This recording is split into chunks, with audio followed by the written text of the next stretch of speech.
Good morning, everybody. Happy Wednesday. Ben Commonos here. You're listening to Outside the Box Unfiltered on July 15th. Thank you all for joining me this fine Wednesday morning. Good morning to everyone who's slowly trickling in as the show kicks off here. Hello, Mickey. Hello, Jaro. Hello, Carla. Hello, everybody popping on in here. We got a heck of a show planned for you today. We've got a guest at 9:30 that I think a lot of you are going to be interested in hearing from. Um, Surrounding ALPR technology. And I don't want to bury the lead. Um, Meeting tonight at 7 p.m. at Appleton City Hall. I'm going to be there. I have a feeling a lot of the people who listen to this show are ultimately going to end up there as well. Talking about ALPR, that's automatic license plate reader technology, and where its place fits into our society, what kind of regulations that we're looking for, the kind of rules that we need in place, stuff that I've been talking about regularly on this show for the better part of the last couple of months.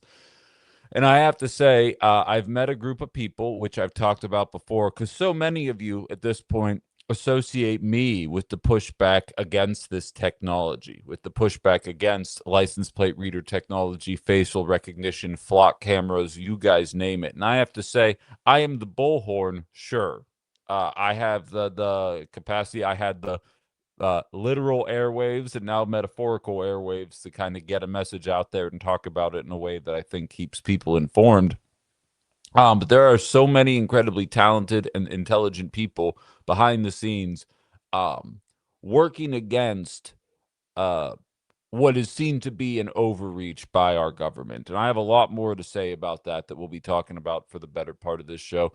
Just a little bit of logistics here. 9:30, we are going to be speaking to one of the older people, an older woman, Denise Fenton, who is going to be one of the people we're all speaking to at Appleton Town Hall, City Hall today. And I have some interesting questions for her. If you weren't listening to Ben After Dark, there was a bit of an embarrassing exchange via text that ended up going public that I'm going to be asking her about, as well as some of the concessions that it seems like the people of the Fox Valley are looking for surrounding this tech that we feel is unregulated.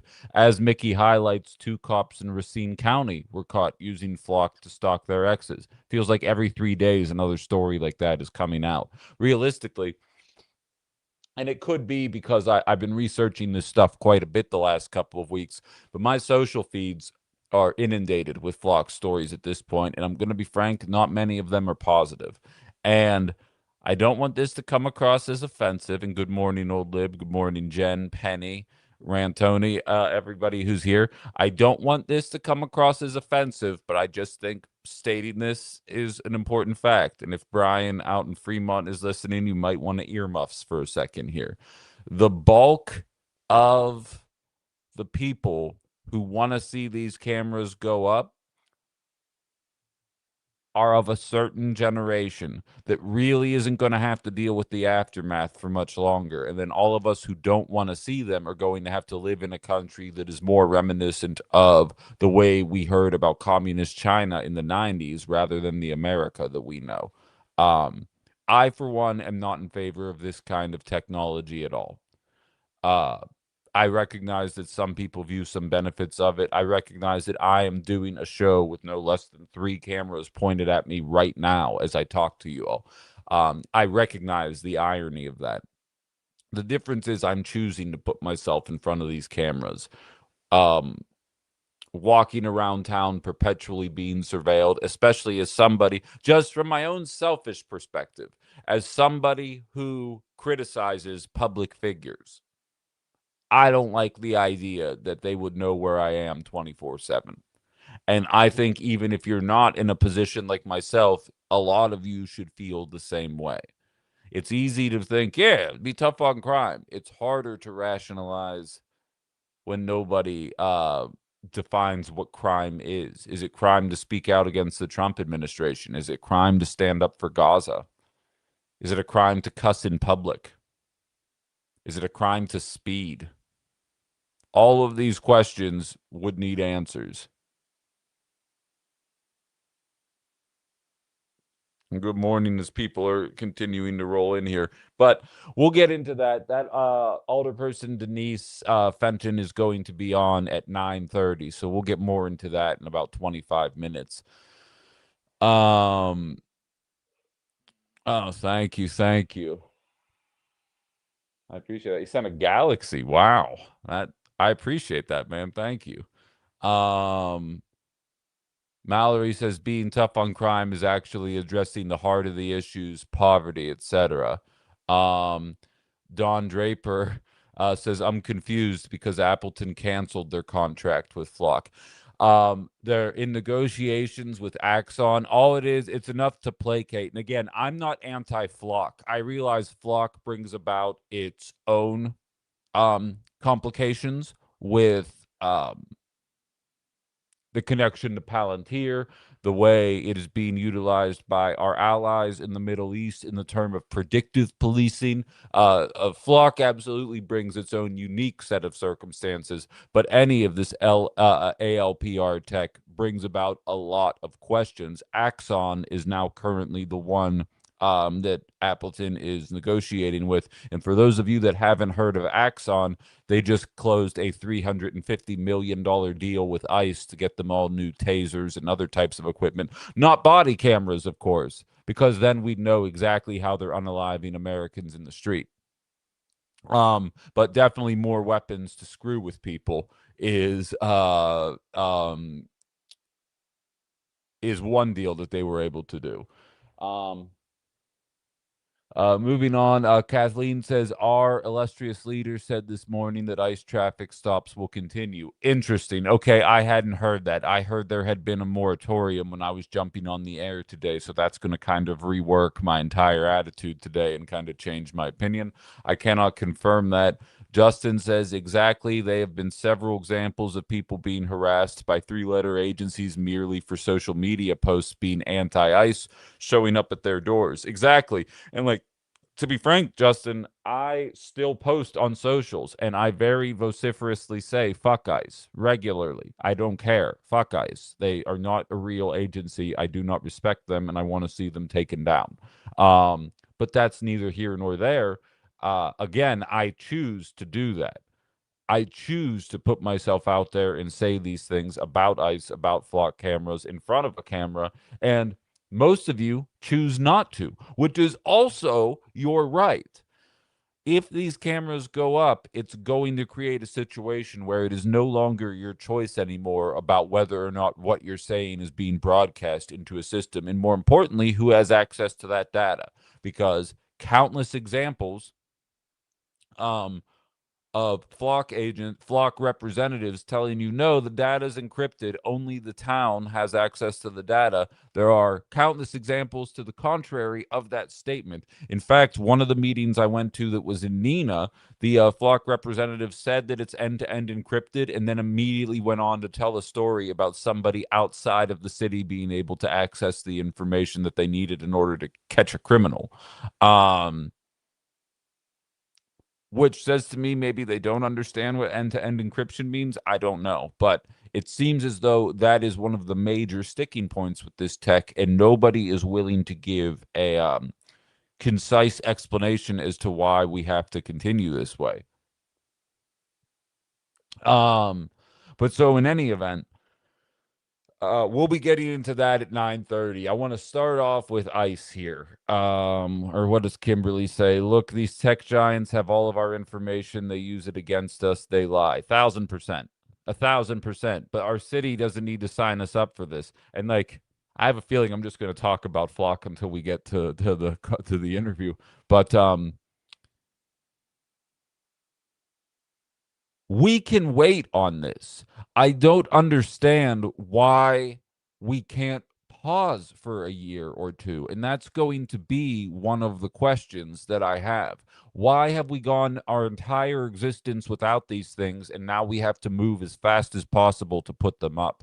I've been seeing the videos of what it looks like in other states where people, and I'm not advocating, of course, but people are running around chopping these things down, pulling them out of the concrete, replacing them with American flags. letting people know that this level of surveillance is unacceptable, which, like, not advocating for it. Seems like a bipartisan issue. That's all I'm going to say about that. So that meeting's at 7 p.m. I'm going to be advertising it throughout the day. And again, tomorrow at 9:30, I'm going to be joined by two anti-flock advocates. The older person today is a little bit more in favor of trying to get this stuff across the finish line. So we'll be talking to her. We're going to get both sides of the perspective. And I appreciate her coming on. It was part of the video that I posted this morning. Outside the Box is about disagreement. It's about being able to share opinions about things that you don't necessarily agree. This isn't going to be a contentious interview. I'm not secretly waiting to spring a trap on anybody here. This is going to be a real conversation about what's going on. Oh, I have a request. The A team. Oh, yeah. Hey, A team, what's up, man? How are you today? What's on your mind? Just wondering. I'm just wondering. Have you heard about the craziness going on between in the Strait of Hormuz now with Iran and America? What's happening right now? It's getting worse, and I'm just wondering why the news media in America is silent about it. Well, not no, not silent. Not as the situation is worse now than in February, but there were more sensationalized in February than it is now. Yeah, that is interesting. And Are they just tired of the news, or are they just like waiting until it really starts and then they report it? I don't know. yeah, it's interesting. I had a similar question. Let me put my phone back down here.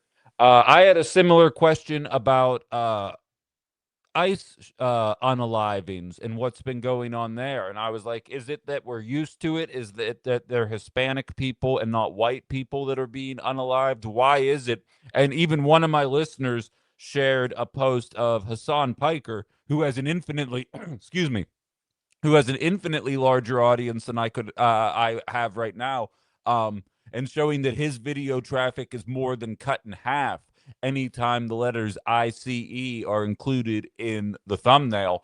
And I wonder if something similar isn't going on with the Strait of Hormuz, and whether it's the boiling frog in the water that we've been dealing with it for 5 months, and eventually people check out on that kind of stuff, unfortunately, or is it suppression by an algorithm that isn't pushing out content surrounding it anymore? I have no idea. But all I know is when it comes to ICE, you watch Hassan's traffic drop from about 150,000 views per video to under 60. And it's not like I always say, it's not like people forget how to make content. Clearly that's not an accident. So I have a feeling you might be on to something here. I didn't even know things escalated beyond, the fact that the BS MOU essentially is done. But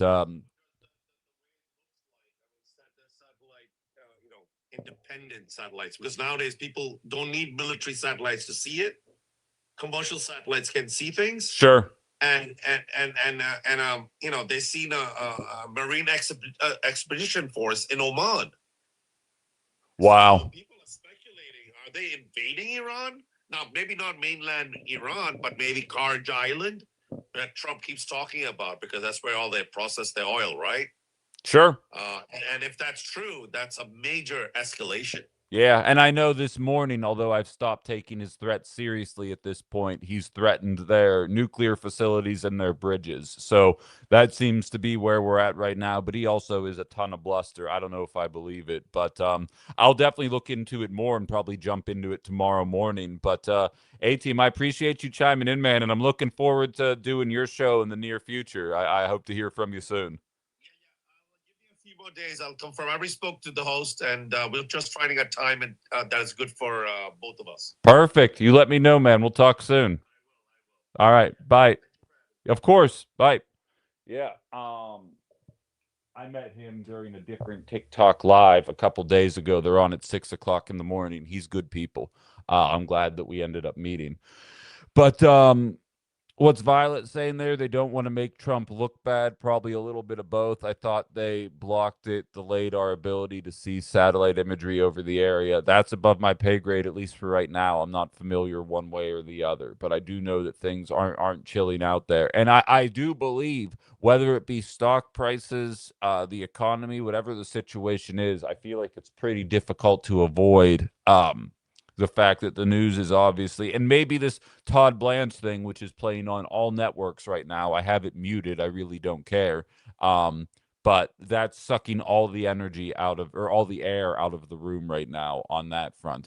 And to that effect, um, we have 15 minutes before our guest is coming in here. I wanted to talk about ICE for at least a little bit, and maybe we might revisit the conversation on the other side, because despite the fact that even with my own videos, again, I'm not getting 150,000 views a video, but I dropped from getting over 1,000 to under 500 on the videos where I was talking about ICE. And I put ICE in my thumbnail today, or in my headline today, because we can't be discouraged from talking about this kind of stuff. And I think standing up and saying and doing the right thing is important, more so now than ever, because it seems as though we're silencing any of the voices willing to speak out and say something about the obviously unjust nature of politics right now.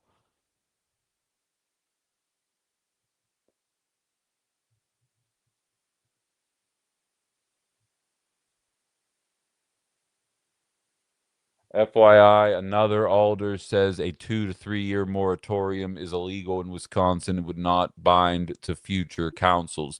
Well, I mean, we'll jump into exactly why that is, because again, I'm going to need an explanation as to how we as a society were able to function for all of humanity without these cameras, and now we're in a super rush to get it done. And if you haven't seen my videos, actually, I'll share my screen. Unfortunately, TikTok, you're not going to be able to see this, but let me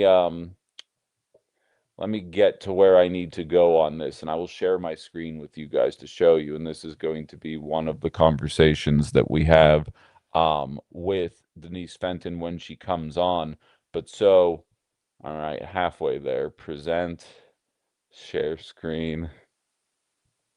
One of these days I will have a producer, and then I'll just be able to keep talking while I do this stuff. But unfortunately, this is how I have to do things for the time being. But so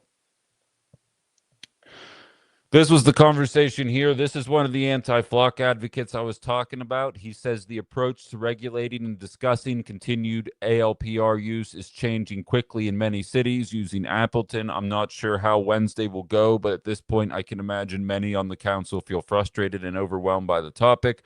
I've gotten some new ideas talking to some council members in Nina on how to go about this in a more systematic yet comprehensive way. Perhaps a 2 to 3 year moratorium on ALPR would be appropriate until we can enact a series of thoughtful ordinances. That's supposed to be. Oops. That okay, everyone chill out. That's supposed to be the way that governing works. You get elected to represent the people. The people express a frustration with what's going on, and then the people that are elected represent that frustration.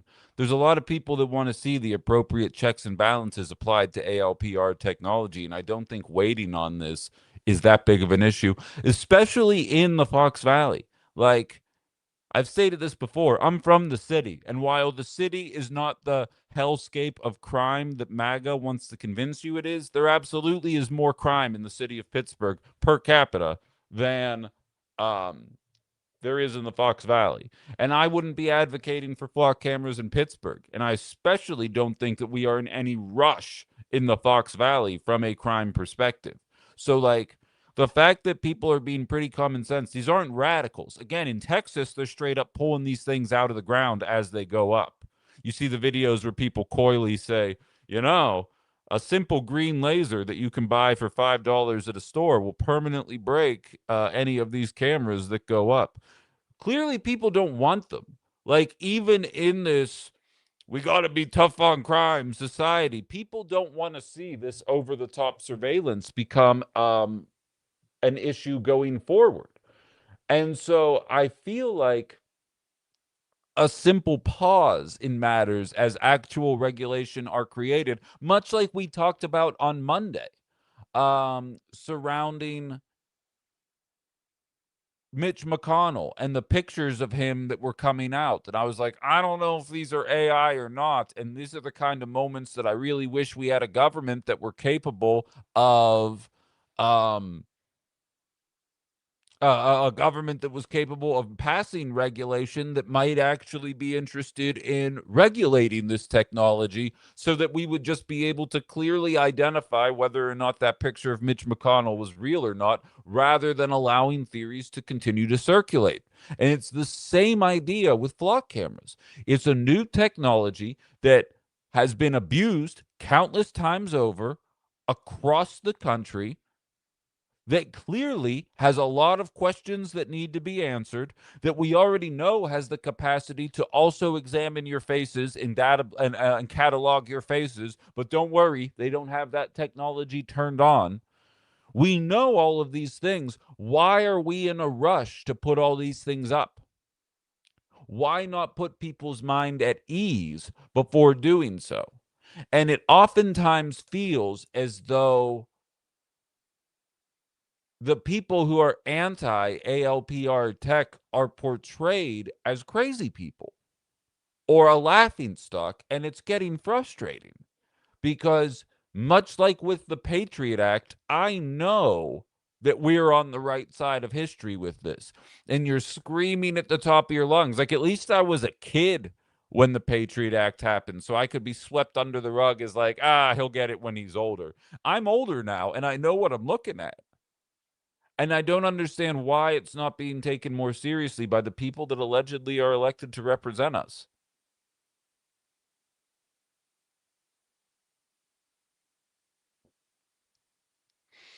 Michelle says one concern that, according to another alder, is that the council doesn't take action. APD can get cameras unchecked. Jaro says I have usually felt like I can trust our city council to do the best for us and be open and honest with us, but lately I'm starting to feel different and it saddens me. Justin says the tinfoil hat radio callers in GTA were right all along. Old Lib says AI is now determining layoffs. Just saying, and I already saw that. I saw that story as well at Meta, and I actually took a picture. There's um a clip of AI determining before somebody had breast cancer. It's an X-ray of a breast that doesn't have cancer, and then but it predicted that they would, and then they ended up taking the necessary steps to stop it. And so that means that if it can predict you have illnesses before you even know you have the illness, these companies are using AI to determine who's not going to be able to work in 5 years and is laying people off. Again, boy, howdy, would it be nice to see some regulations on this kind of stuff rather than just dealing with it. But you know who's a criminal? Luigi. Ugh.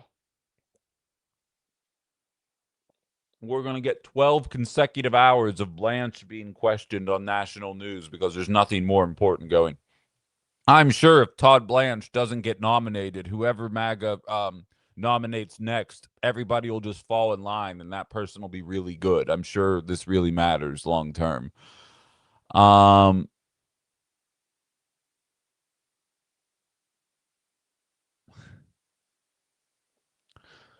But yeah, and we will talk to the older person about that as well. But I don't appreciate, for those of you that couldn't see the screen, I don't like the idea of people suggesting moratoriums being laughed at derisively because, again, if the people don't want them, what I'm hearing based on my experiences at Nina, and we'll see how this experience goes in Appleton. I don't know if it's going to be what it's going to be like. I have no idea. I don't know how many people are going to show up. I don't know if it's going to be contentious. I don't know if it's going to be pleasant, but it gets to the point where it's like, what power do the people actually have? Because any meeting I've gone to, one person who's typically of retirement age stands up and tells a story about how Flock helped them. And then 20 to 30 people stand up, all of non retirement age, and give their examples of why this is absolutely a bad idea. And like, I realize that that is a small sample and that the people who show up are going to be the truly passionate people, but then I posit Where are the truly passionate pro-flock people? Because I'm not seeing any. And I can tell you from firsthand experience, the anti-flock crowd is not Soros funded, right? It's not a liberal think tank. We're not Antifa. Hell, some of the people that are in the group are libertarians. Some are Democrats. Some are socialists. I have to believe there's one or two MAGAs, but I think if you told them that flock cameras were used to catch Mexicans, they'd probably be on board with it. But yes, Carla says we're a fraction of a fraction. Exactly. She's saying that ironically, of course.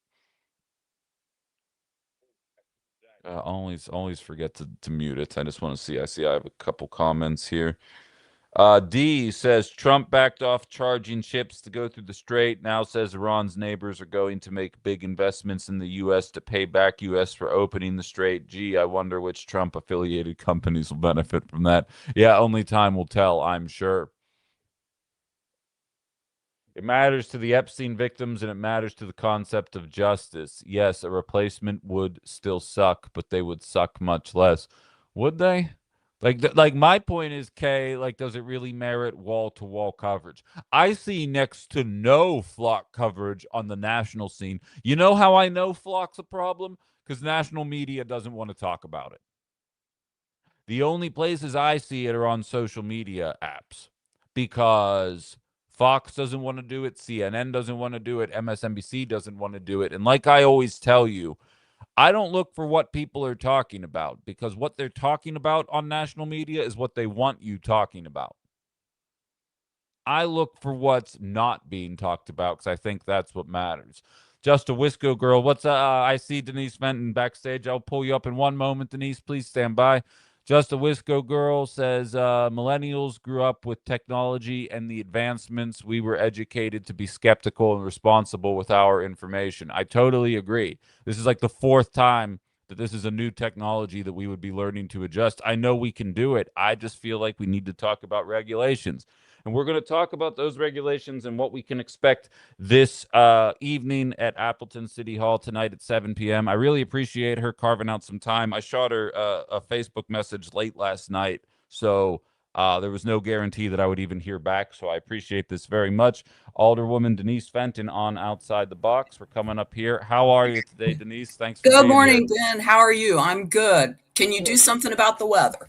Yeah, no, I cannot. Unfortunately, I can talk to the people that can, though. I was told Joe Biden could control the weather back in the day, so maybe if we could figure that out.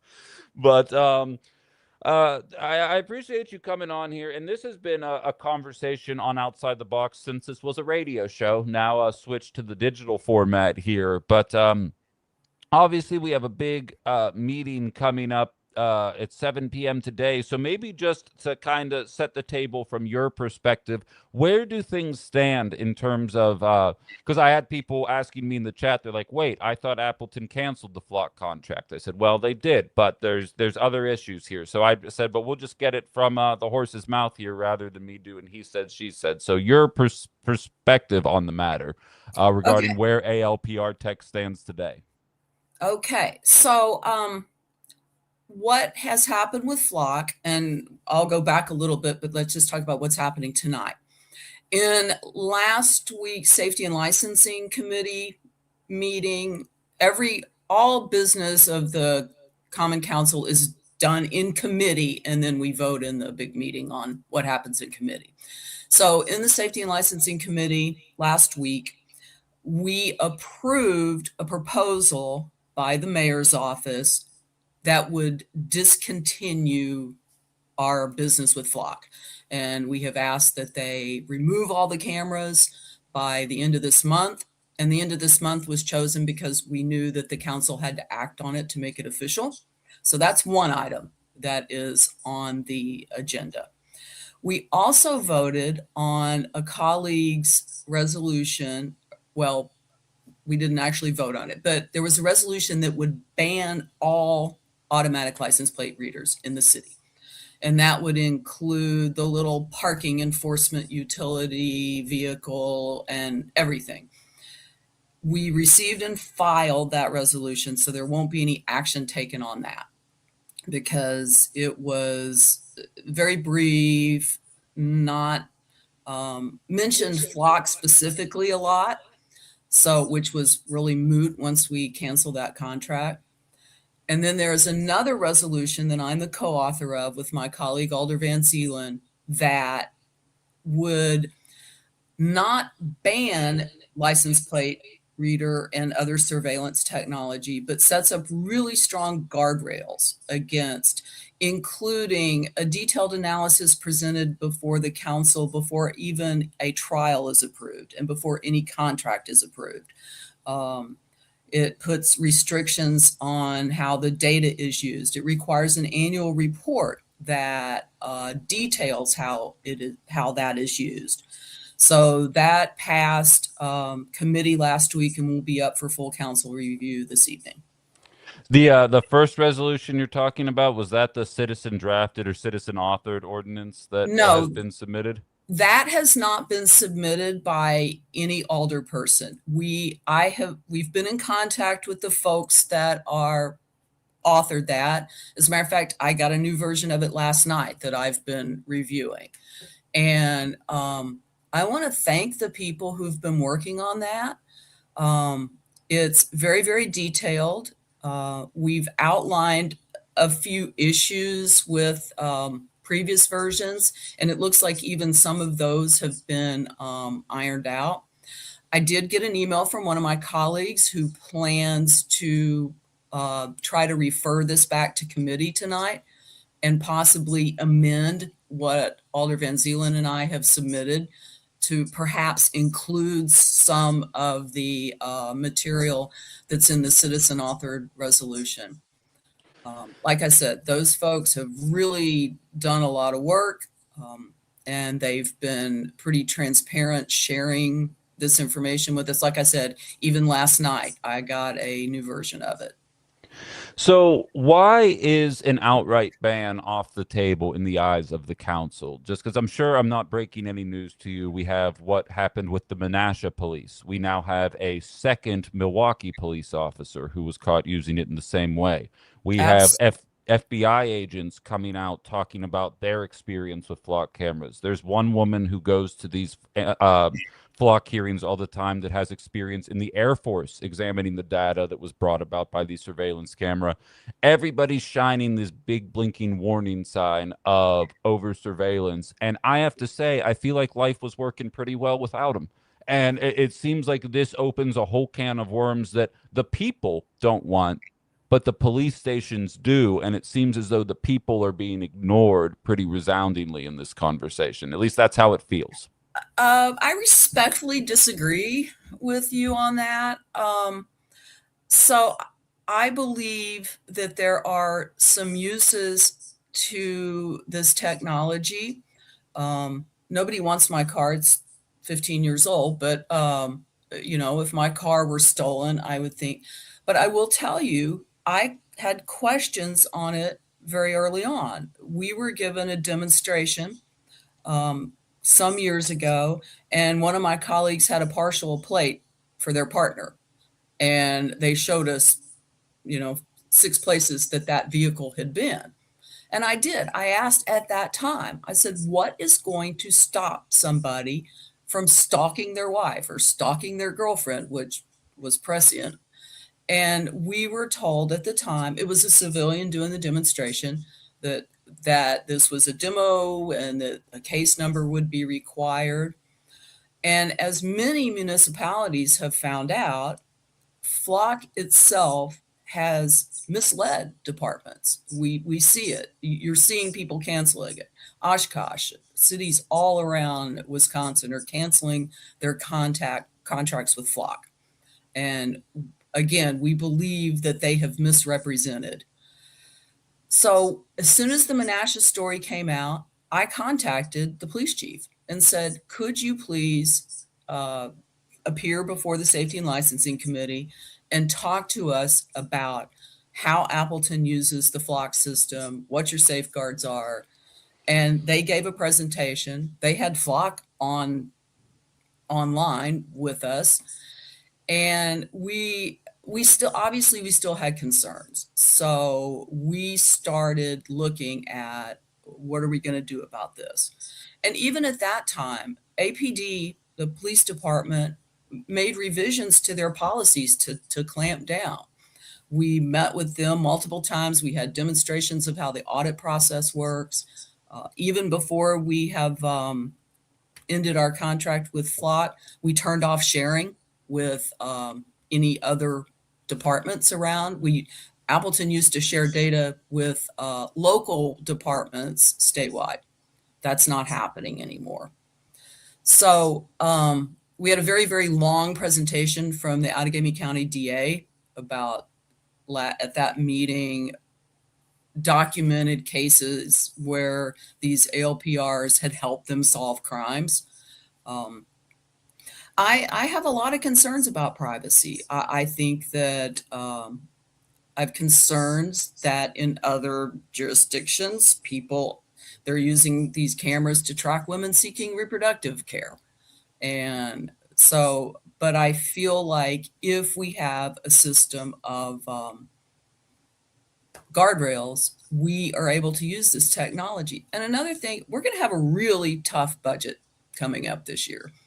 And we can't just tax the taxpayers and add 20 more police officers on patrol. So some of this technology helps make people more efficient. And even, I'll note that even the citizen drafted resolution is not an outright ban on the technology. Very, very strict guardrails, but not an outright ban on it. Okay. I've yacked long enough here. Yeah, oh no, it's fine. I appreciate the thoroughness of the answer, but that kind of segues me into my next question. I mean, obviously there was a post on Reddit that kind of went viral that I had shared where someone said, how about a moratorium on this while we get these guardrails in place? Like, you listed a bunch of examples there.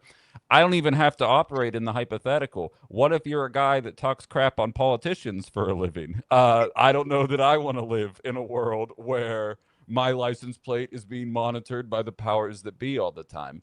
Where's the fire? Why is the idea of a moratorium such a laughable assertion that we wait and put these guardrails up so that people actually feel like they're not being spied on, they're not being surveilled, and we kind of, like, we're beyond the point of a few bad apples, I feel like, with the Flock and ALPR in general, where it seems to be a pretty consistent issue that with the rules in place, I feel like that you have to make an omelet, you have to break a couple eggs isn't going to be acceptable. So why can't we wait? So the moratorium issue, in terms of like 2 to 3 years, and I'll talk about the Reddit post here in a sec. The moratorium, we can't as a council bind a future council. So we serve 2-year staggered terms. There are certain things, we have complicated parliamentary things about when you can reconsider something. We can't bind a future council. The post that went viral was less a conspiracy than someone take grandma's phone away from her moment. I was texting with a friend, and I had just read a long Facebook post about this same moratorium proposal. And also and I was thinking, oh, okay. And then here I'm seeing it from another message. And so the laugh emoji was kind of, okay, here's this. And also I'm thinking about 2 or 3 years. I already announced in April after the election that I'm not running for another term. So kind of I'm thinking, 2 or 3 years, I won't have to deal with this again. I'll be a citizen at home. But also I know who the person is, and that evening emailed to apologize to that person and make it clear that I wasn't being flippant about their work, that I was trying to act in good faith, reading all the material. I'm not sure that posting it on Reddit was truly in good faith. Not sure you sharing it was great before you contacted me to get to hear what my thoughts were. But that's happened, and we go on. We run for elected office. Our contact information is on the city webpage. We say things. We are public people, and it's part of the job. Just to explain from my perspective, so I've been going to these meetings in Nina quite a bit, and regular listeners already know what I'm going to say here, but we've been characterized as an echo chamber despite the fact we come from very distinct political backgrounds. We were told we represent a fraction of a percent, and a lot of us feel like we show up to these meetings, and that was actually going to be my next question. What could you guys hear today that might make you reconsider your thoughts on these cameras? Because when that text goes out and it looks fairly flippant based on what's out there, and I'll allow the viewers to decide what they think about the answer. When the chief of Nina Police says you're a percent of a percent, when the mayor of Nina says you're an echo chamber, we really aren't going to make decisions based on you. There comes a time when it almost feels like you marry this conversation with the data center conversation, and the people are not feeling represented in a lot of ways. And to one final point of what you brought up, you said you're not going to be thinking about this in 2 or 3 years because you're calling it a career, which is awesome. I'd argue the bulk of the pro flock, pro ALPR crowd isn't going to need to deal with ALPR technology for much longer. And then the younger generations are the ones that are going to be stuck holding the bag for this over the top surveillance. So I guess what can we say tonight that might actually result in some kind of change in opinion on the matter? And don't misconstrue my remark that I won't be thinking about things once I am not serving on the council. I've been political my entire life. So I have spoken on issues. I've spoken to the council. I will not retire from having views when I'm not on the council. I will tell you, I have the version of the citizen ordinance, and it's not really an ordinance. The way we enact a resolution and then the lawyers turn it into an ordinance. So because to the best of my knowledge, we have 0 lawyers on the council. And so, but what I read there are some really good points in the citizen drafted ordinance resolution.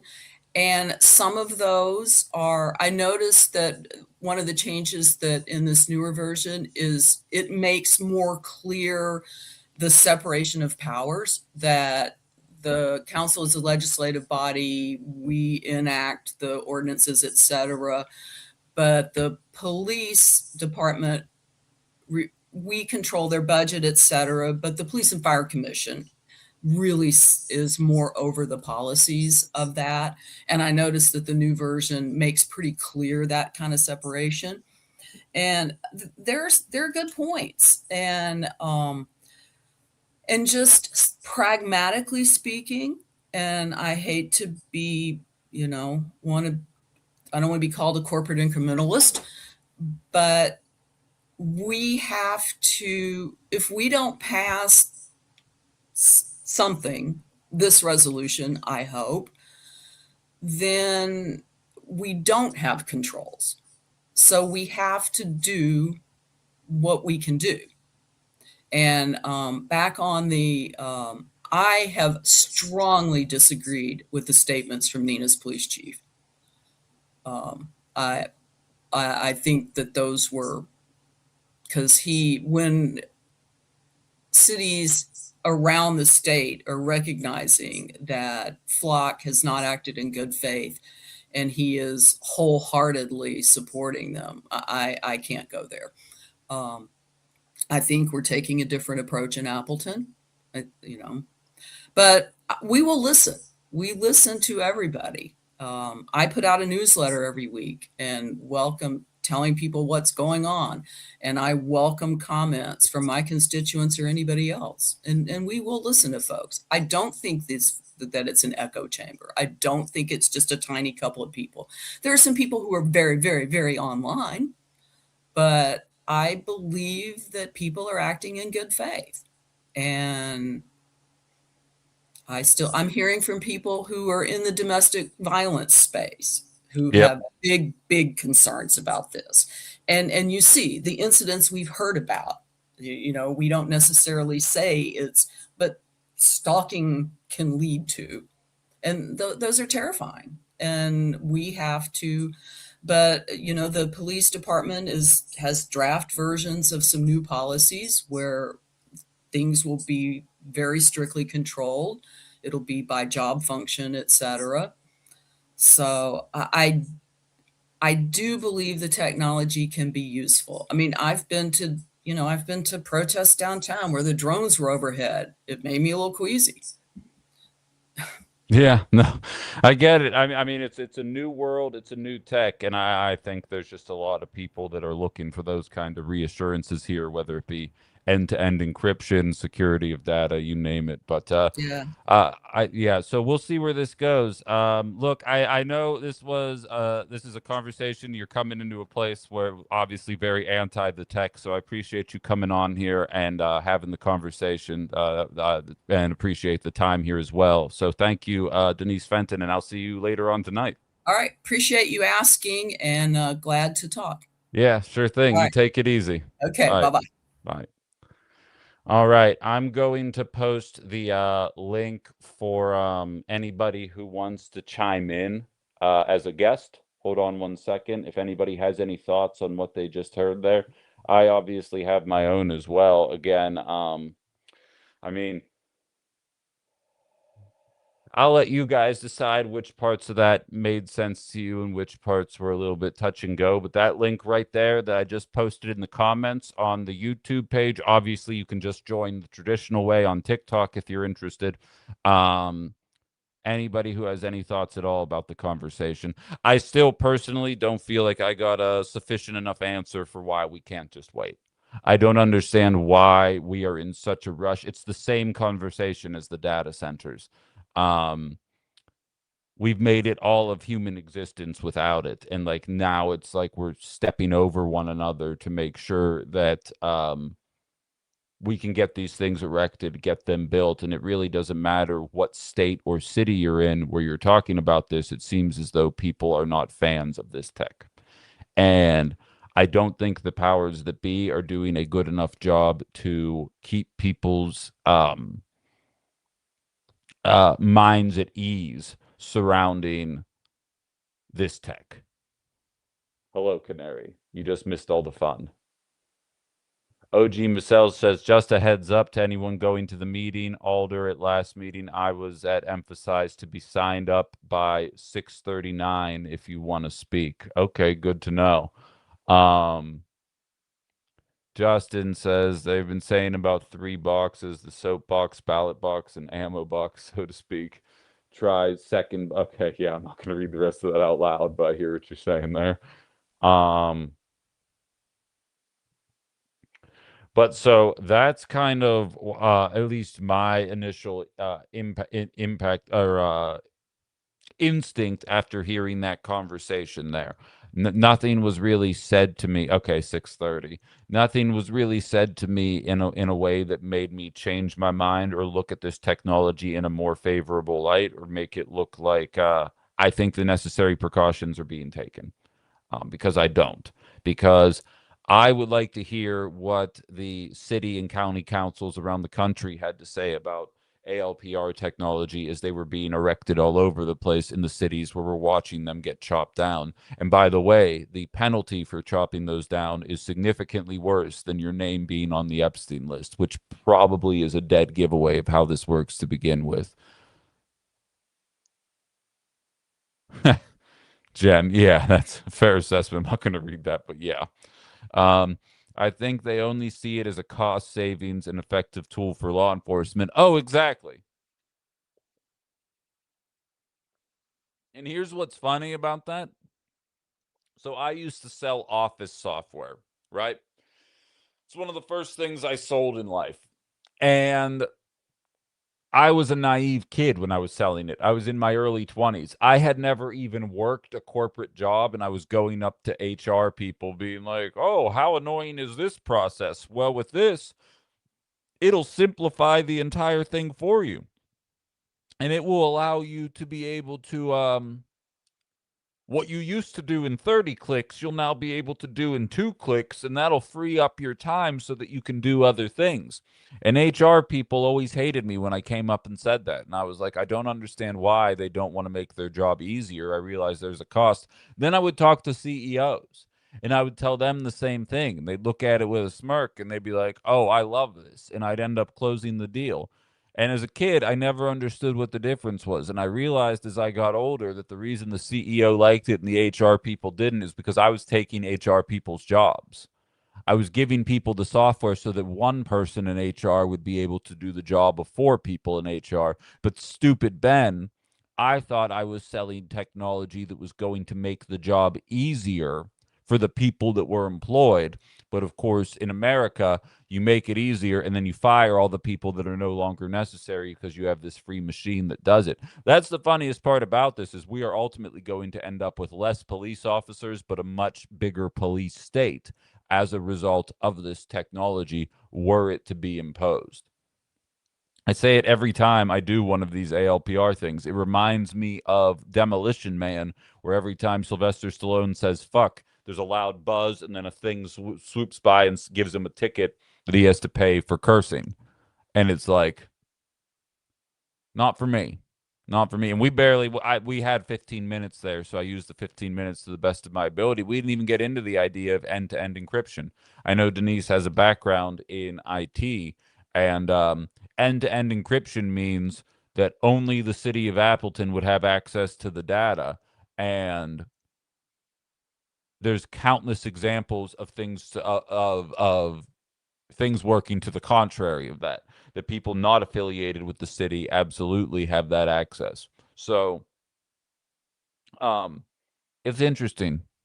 It's an interesting conversation. And again, nothing happens. I made the joke in my morning post today. You don't get to sit there and bitch in 10 years when you're getting fined for swearing in public if you don't show up and show out tonight. So I'm going to be there. Sounds like I know Cindy's going to be there. She said she's trying to convince her 17-year-old son to show up as well. I think Michelle said she's going to be there. Carrie says councils more frequently restrict and ban the use of facial recognition technology, and it's within their powers to protect people. People are starting to ask for the same with ALPR. Exactly. Exactly. Because again, it's the Patriot Act. It's the Patriot Act 2.0, and I'm sick and tired of knowing what I'm looking at, being told that I'm being a chicken little, and then 15 years later finding out all the stuff that we were warning about comes to fruition, and at that point there's nothing you can do about it anymore. I'd rather just do the thing where we stop it before we get to that shitty outcome. Like, can we butterfly effect this for a moment, maybe?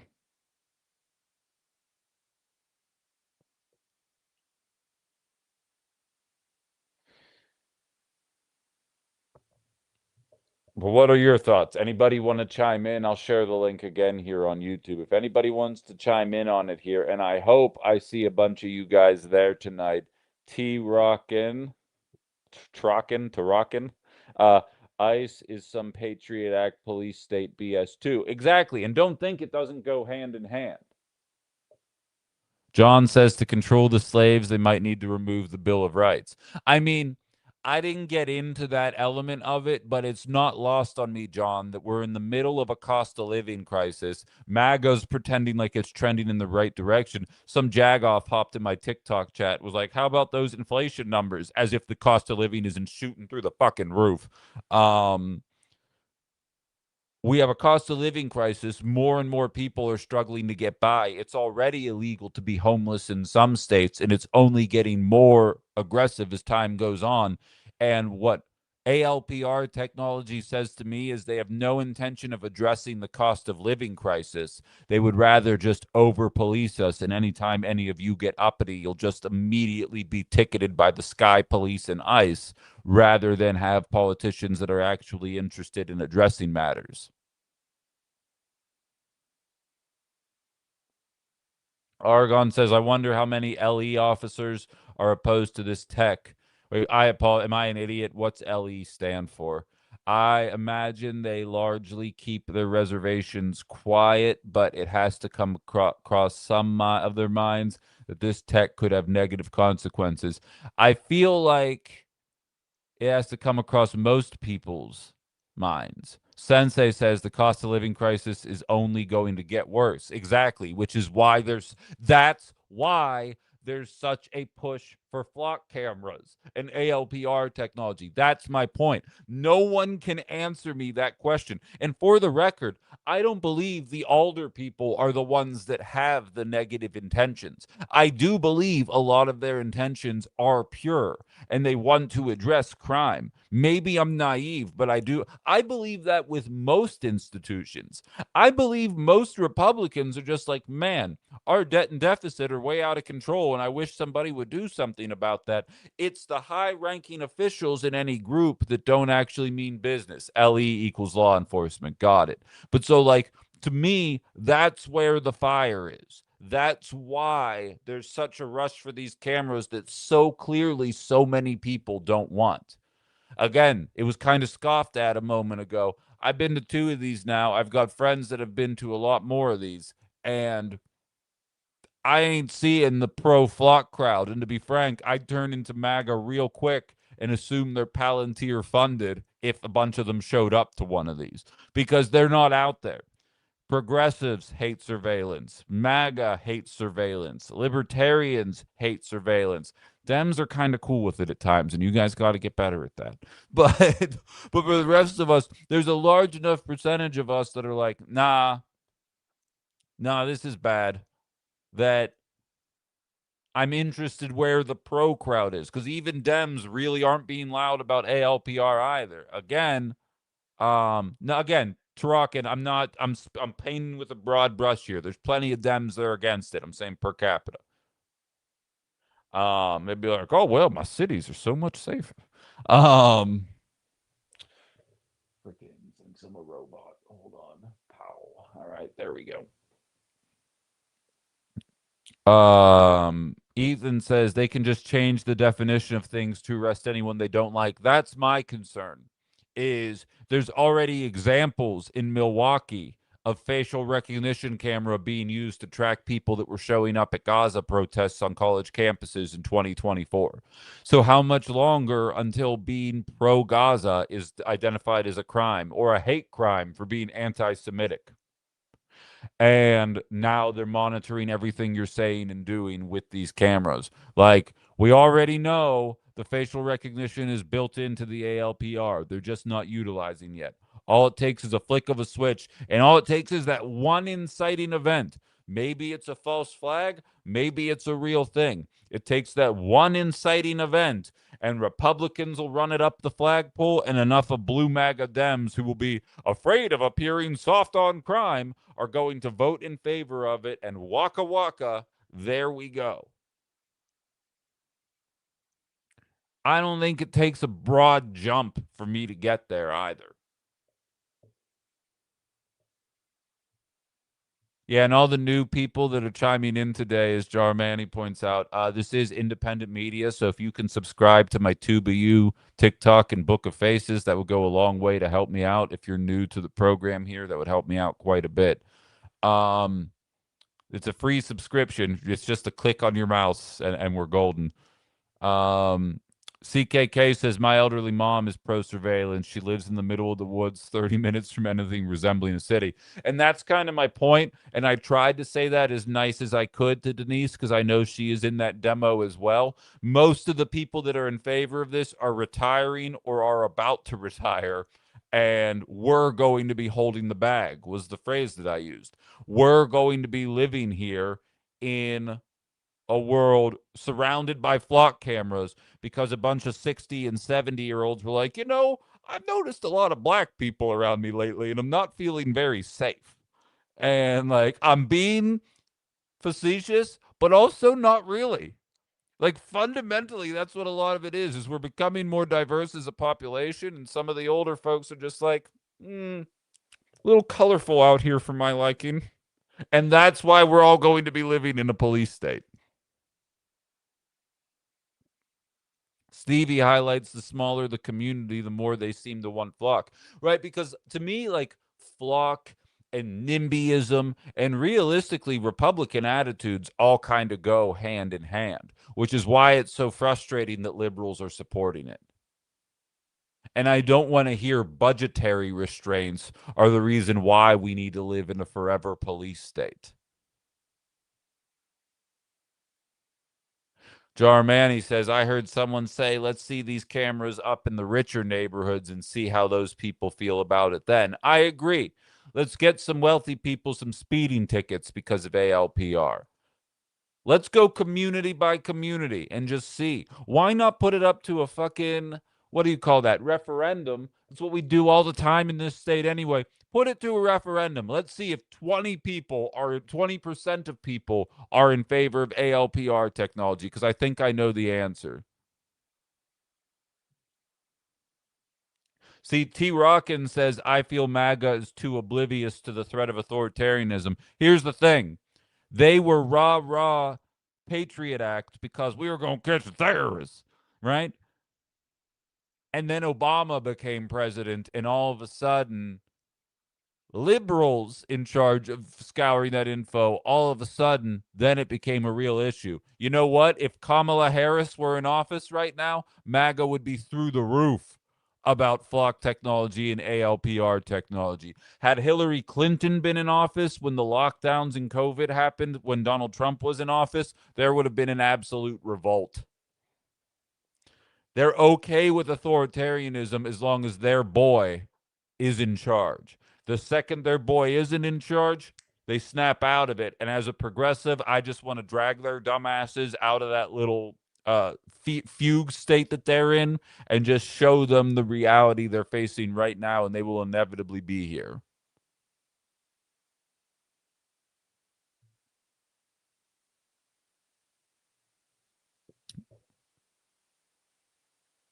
Yeah, Danny for sheriff is running for sheriff in Winnebago County. I see a bunch of you talking about that in the chat. She's running as an anti-ALPR, anti-ICE sheriff.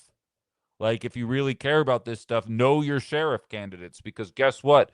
As was highlighted by Denise Fenton, police stations without action do have the authority to move on their own. Probably good to have that person in charge of the police station that doesn't want this shitty technology up there.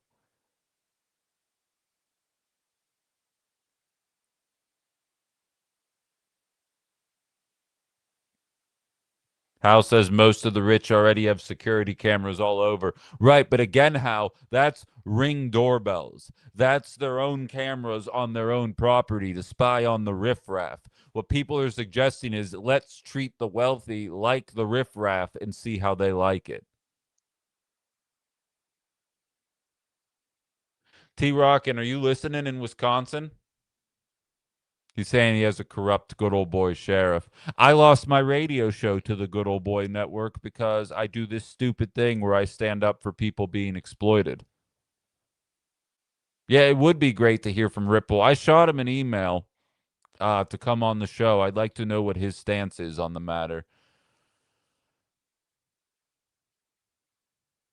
Exactly. CKK says MAGA loves authoritarianism. They just don't understand how the wind can shift and then they become the target. And I use that as an example all the time, CKK. I always like to highlight that very quickly it can go from we're going to use flock cameras in order to find all the Mexicans to we're going to use flock cameras to catch all the 3%ers and what do you call that? Patriot Fund Proud Boys. Fill in the blank here of whatever white supremacist group that they insist doesn't exist.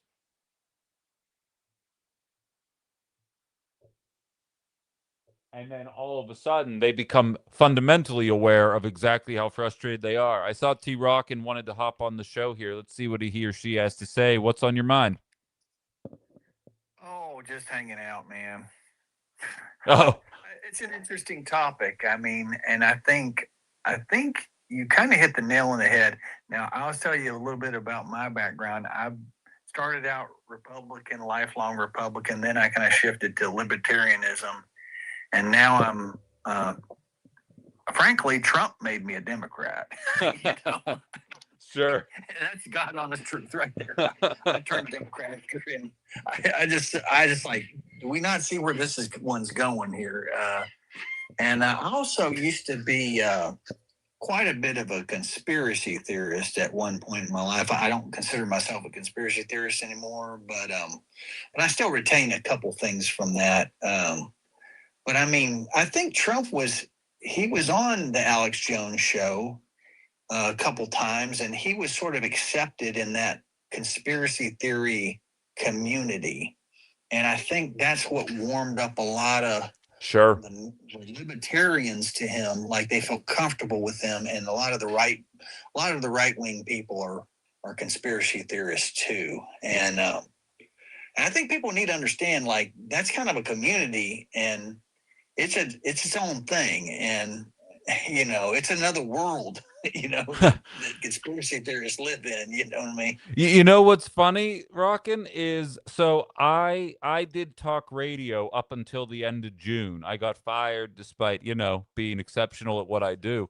And I would always have people sending me the emoji with the tinfoil hat for the stuff that I was saying on my show. And I always say, leftists and Trump supporters have a lot more in common than they realize, other than leftists blame the wealthiest among us for our issues, whereas the right wing, the MAGA philosophy, trends more towards immigrants and people on welfare and things like that. But at least we all kind of acknowledge the same fundamental flaws in the system. And I don't think, first of all, I don't think conspiracies are innately right wing. And second of all, is it really conspiracies when more and more of these are borne out in fact the further along we go? And I feel like it's only a matter of time before these cameras go the same route. Well, there's different. I mean, one thing you've got to process in this whole conspiracy theory world is that there's so many different conspiracy theories out there. There's reptilian shapeshifters. Right. There's the flat earth conspiracy theories. There's we didn't land on the moon conspiracy. But then there's ones where I kind of still I kind of think maybe happened, like did Hitler escape to Argentina? I kind of think he did. I know that's crazy, but I kind of think that. I dig it. Really. I dig it. Yeah. And, I mean, I'm still kind of thinking something happened suspicious with 9/11 too. I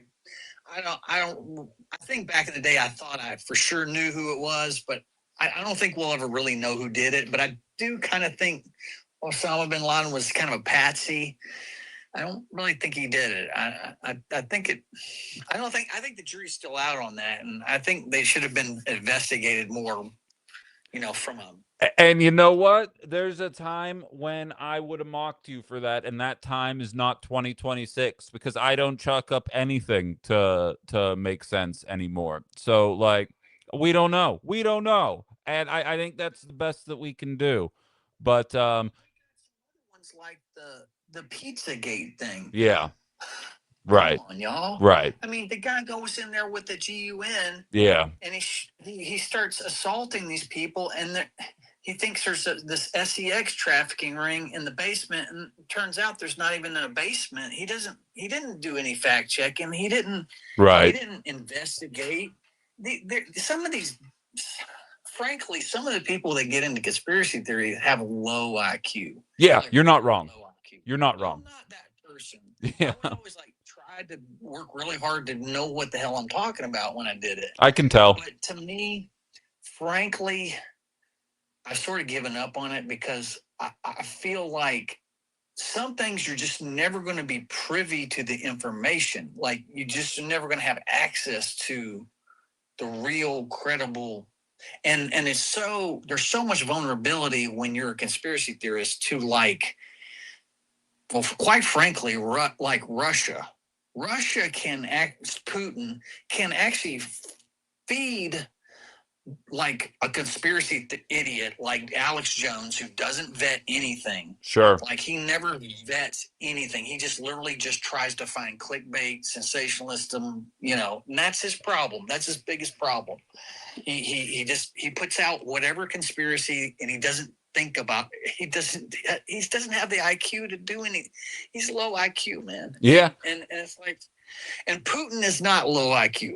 and Putin has got tons of money, and he literally produces a lot of anti-American information, and some of it is designed to get people to lose confidence in the American government for his own political purposes. And there is some truth to some of the propaganda that absolutely. That's one thing that makes it so deadly, though, is there's sort of a little nugget of truth in it, but then it's sort of sensationalized and it's sort of drummed up, and it's still nonetheless propaganda, and it's still dangerous, and it's crazy because you have these really ignorant people like latching on to the most ignorant propaganda, and they're pawns. You're not wrong, man, and I think it's very latching onto this shit, and it's just like one thing after another. Like, I'll give an example of something all right. that went around. Is there was this fear mongering campaign that public schools are teaching children critical race theory. Right. I'm a teacher. Okay, I just got finished a couple years ago with my teacher candidacy school. I went through all the teacher training, got my certificate. Well, I didn't quite get my certificate. I failed my student teaching, so I have to repeat that. So they just turned their nose up and said they didn't like me for some reason. But anyway, so I had to repeat that. So, but anyway, I've done all this. I've never had a class on critical race theory. That's so ridiculous. Right. It's such a lie, because that's like a legal theory that they teach in law school. They don't teach elementary ed teachers. And here's the thing, and I appreciate you sharing that, Truckin. We got a guest violation, so I got to remove you. It's telling me, but you can come back anytime. It's all good. No, I'm not mad. I don't even know what you said, honestly, that pushed it too far. Probably the September thing, but whatever. But like, to Truckin's point, it doesn't matter that it's easily disprovable. All it has to do is get people mad in the moment. Don't worry about it, Rockin'. You're fine. Don't even worry about it. We're live 9 to 11 Monday through Friday. You can come back anytime.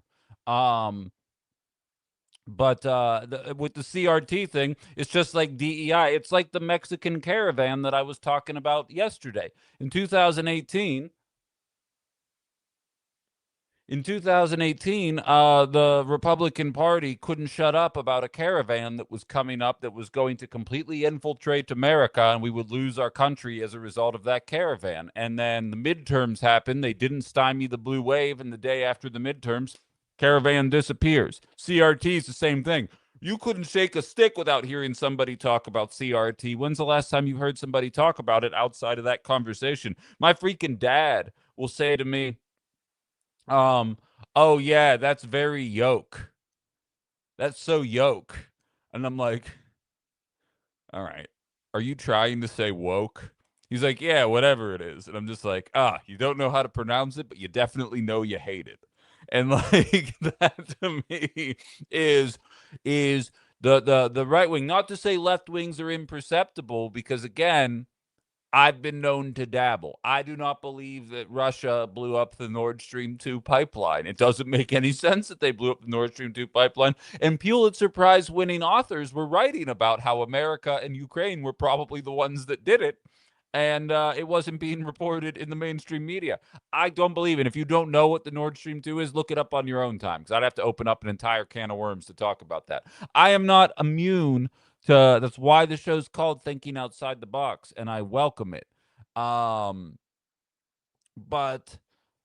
it's all in the name of the quick distraction. You know what I realize is that during the Biden years, I was very vocal about corporate greed and cost of living. While Democrats had their reasons for why we were struggling to get by, Republicans were more than happy to blame Democratic policies. And we are now finding ourselves in that same boat, but reversed. And nobody talks about cost. Like, I don't want to say not about affordability, but about the root causes of affordability. It's a bunch of right-wingers trying to pretend like Donald Trump's doing fine, a bunch of liberals who said that Joe Biden was doing fine, now willing to tell you that Donald Trump is failing you.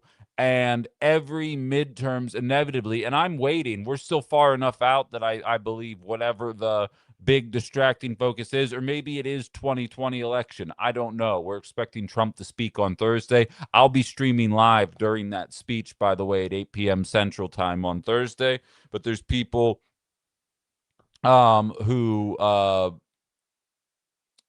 think that he's going to announce that Warnock and Ossoff are illegitimate senators because 2020 was rigged. Which, if you can't tell by that little inflection there at this point, you're a bit of a moron if you still think that.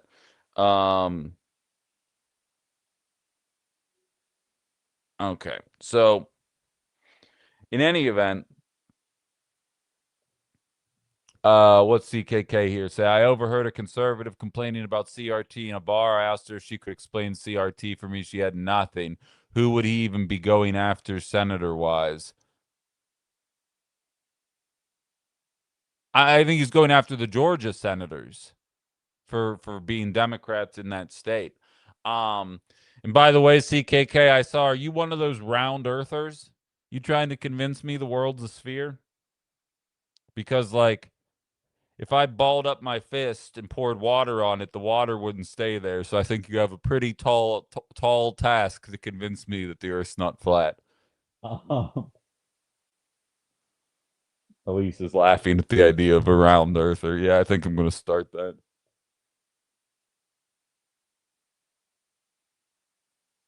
Can we go back to the good old days when we had hilarious conspiracies about litter boxes in school bathrooms? Here's the thing, though. It's hilarious because it's so stupid, CKK, but, like, there was 2 trans people at the station that I worked at. And, like, those rumors make their lives a living hell. Like, it's silly to us because it's stupid and it fundamentally doesn't impact us in any way, but, like, it makes their lives a living hell because there's people that buy this stuff. Oh, that shitty little radio station had a documentary on Irish slavery in America. It was riveting.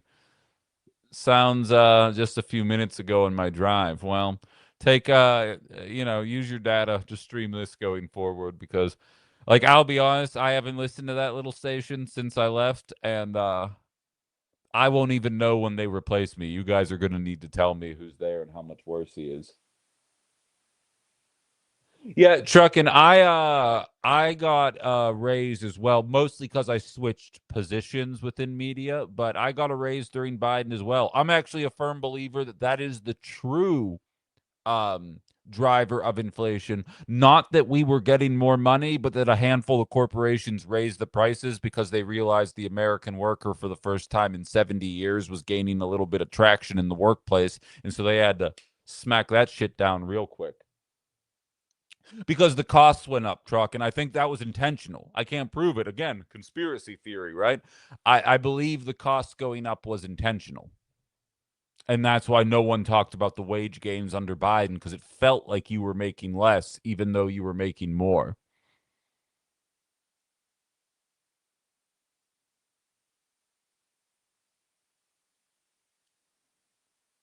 But in any event, we're kind of sidetracked from the main point at this point. I don't believe that the Flock. I think the Flock stuff is filed into the. I'm pretty sure this is a slippery slope that I don't want to be on. I think that is more so the conspiracy side that things are on, rather than the flat Earth side of things or round Earth side of things.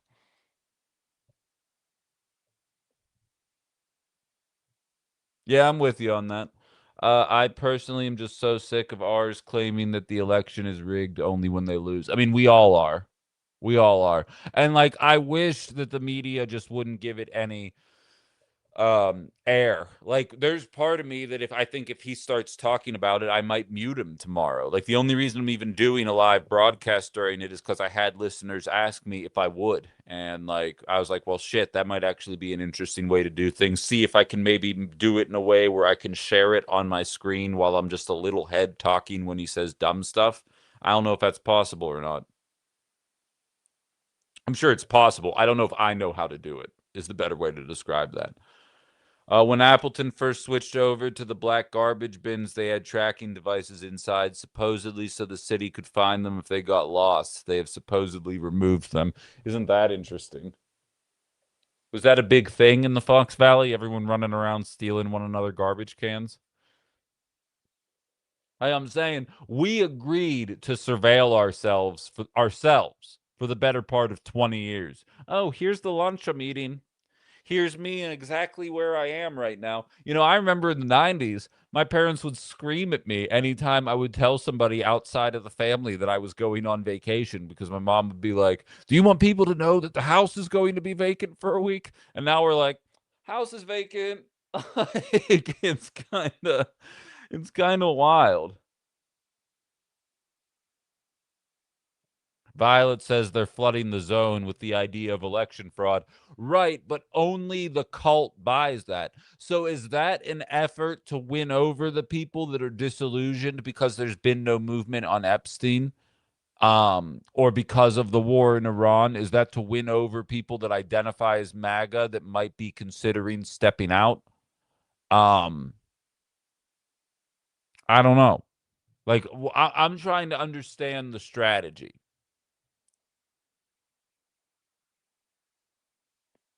What's up, Elf?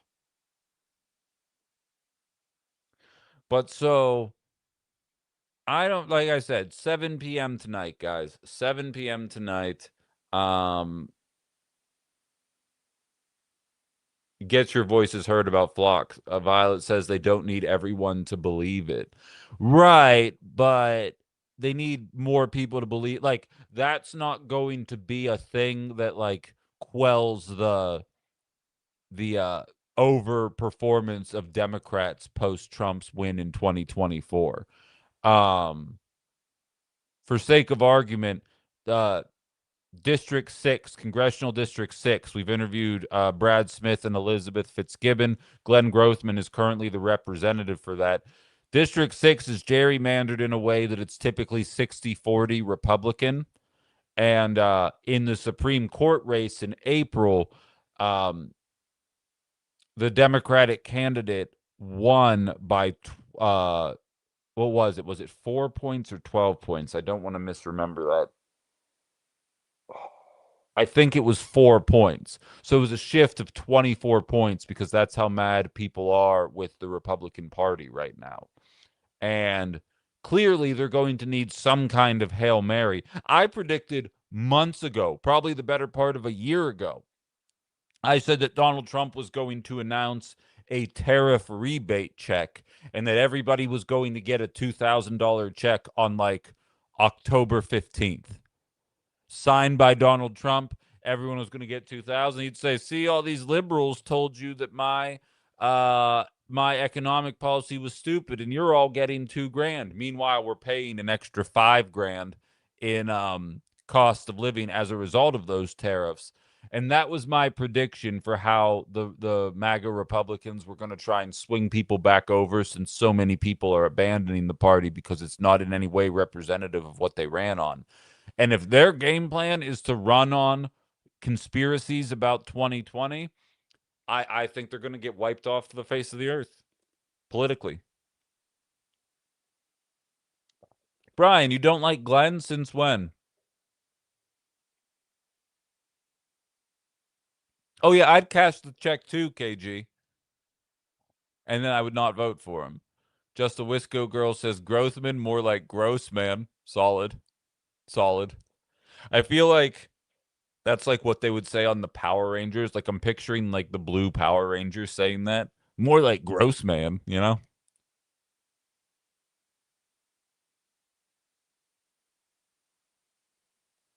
Both parties are tanking everywhere. Maine progressives, or Jen says, both parties are tanking Maine. They're tanking everywhere.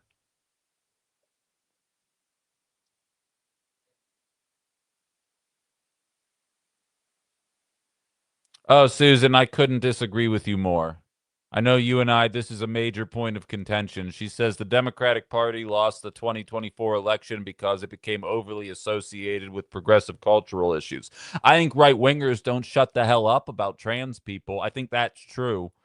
But the idea that the campaign was run on trans people or something like that, I think is ridiculous. Kamala Harris was running on war in Iran, a strong border, Reagan era taxes, marched Liz Cheney around, eschewed Sanders and AOC for the most part. The idea that there was anything left leaning about the Kamala Harris campaign is ridiculous. In fact, I would argue, had she embraced progressivism, she probably would have won because the most popular she was in the campaign was when she was walking around saying, um, corporate greed is the reason why your cost of living is so high. And if you elect me, we'll crack down on that. And then the billionaires joined the campaign and they were like, actually, how about shut the fuck up? And she chose to take that. Here's $1 billion in campaign money. Siphon some of that into your personal account, blow through the rest of it on a bunch of dumb marketing materials, and allow Republicans to take control again. You know what's funny is oh my god, did I just lose it? What did I just say? I might have just lost it. That's my bad. Sometimes I see you guys make comments. I saw Robin say Harris was right, and I was just like, everyone was right, Robin. Harris was a moron. Oh, that's what it was. People say that they think Donald Trump is going to steal this election because it seems like he's intentionally trying to lose it. What's funny is I was saying the exact same thing about the Democrats in 2023 and 2024. I was saying the exact same thing. I was saying, it feels like Democrats are intentionally running the worst possible campaign and almost daring us not to vote for them. And they lost that dare. They lost that bet. And now Republicans are saying the same thing about Trump. And to a certain extent, Democrats are as well. I don't believe they're going to try and steal the election. I just think neither political party actually has intentions of addressing anything. That's why you see progressives winning in places now. And I'm telling you, Hong will come out of this state.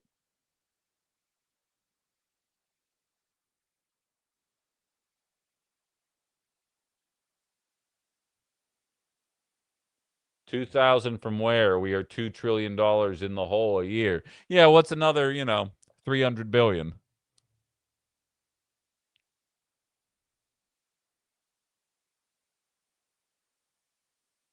No, Violet, I don't think he's planning for a third term. I think that's all rhetoric. I mean, if I'll eat crow if I'm wrong, but I've always kind of viewed that as again, you didn't know me during the Biden years, and I think you would have agreed. But a lot of Democratic politics isn't about convincing you to vote for them. It's about convincing you how scary the other people are. And to a certain extent, that's what Republicans are too. Or maybe it's just a matter of the party in power. Because to be frank, if the Democrats were serious about cracking down on Trump and breaking up this little coup d'etat or whatever the hell you guys think he's going to do, they should be running against corporate greed every single day. They should be running against the corporations that are putting us in this position every single day, and it would win elections. As MAGA always says, too big to rig. We got to show up in a way that's too big to rig. Show up with a vision of America that convinces people to show up and vote for you. That includes condemning our allies in the Middle East, being willing to crack down on the 6 corporations that are holding us back financially in every single way, and doing something about a housing and healthcare market that is obviously not designed to benefit over 70% of the population. People will flock to that message, and you don't need to worry about Trump stealing things, because what do they have to run on other than bigotry in November? They don't have accomplishments. So, just present a message. I see Republicans all over my feed saying that they would vote for Francesca Hong over Tom Tiffany because they know Tom Tiffany is a consistent status quo that no one is interested in. People are telling you what they want. I'm from a sales background. The number one key to being good at sales, and I was 283% a quota, acts about me, is listening. Your customers tell you what they want when you ask them the questions. It's your job to listen. as politicians when they say, oh, I don't know, I don't want ALPR cameras going up in my community. Listen. When they say I don't want data centers, listen. And I promise you, they'll come to you. But if you're going to run on, we need to be nicer to immigrants, which we do, for whatever reason, 45% of the population is going to instinctively turn against that.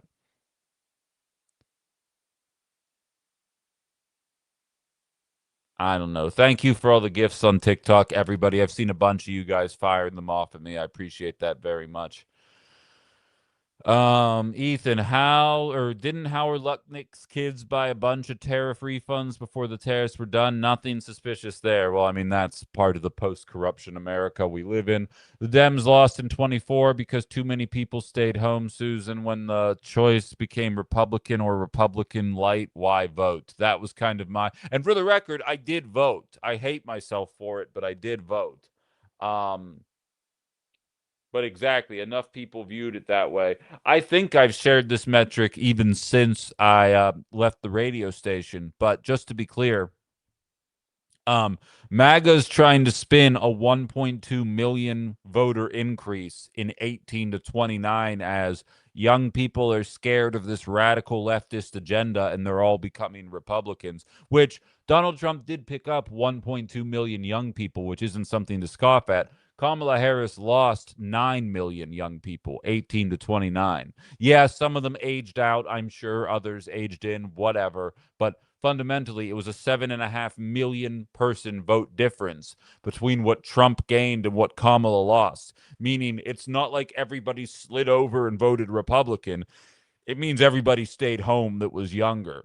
And there was one jagoff in West Virginia who would always call me and say, young people don't matter. You guys are all full of yourselves. You don't know. You don't know what actually matters to the voting population. And then young people didn't show up.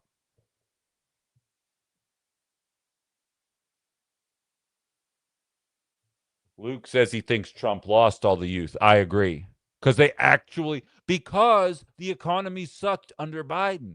And the message was Bidenomics is working.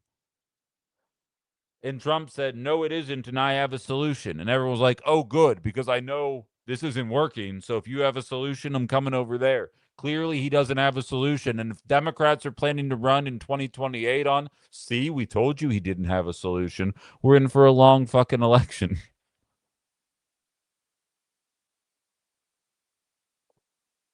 Trump won because of the price of eggs. Absolutely. That's a metaphor, but yes. I think you're using it that way. But yes.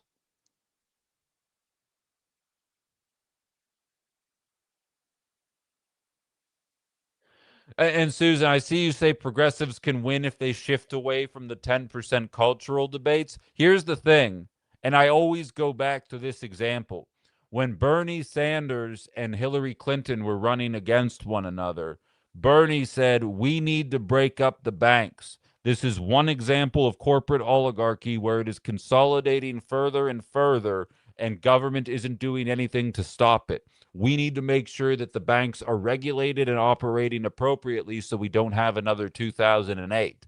And Hillary Clinton shows up, plays the clip, and says, breaking up the banks won't fix racism, and everybody clapped. Liberals are the ones that make it about the cultural issues because progressives would fucking obliterate them on economic issues. And then progressives say, we don't want to talk about cultural issues. When we talk about working class politics, we mean white, black, brown, purple, pink. Doesn't matter. We are talking about raising the working class up. And then liberals are the ones. Gavin Newsom is the one. Hillary Clinton, Kamala Harris are the ones that want to make it about these different culture war issues that fundamentally divide us. Because if you made it about progressive economic issues, you'd clear 60% of the vote. It's why you see Democrats bend over backwards to kneecap Mamdani and Plattner and El Sayed and Hong and all these other individuals because they're afraid that the country might wake up to the fact of like, oh my God, people actually want us to hold billionaires to account. And that is exactly how I feed my family, is by not holding billionaires to account. And we can't let this happen. There's a reason why Fox News, CNN, and MSNBC was giving Cuomo countless airtime while occasionally platforming Mamdani until he won. And now they're acting like he's on board. Like they're on board with what he's doing. It'll be the same thing with Hong. It'll be the same thing with El Sayed. It keeps happening. They don't want real systemic change, as Violet says, and I'm going to echo as if I thought of it myself. But exactly.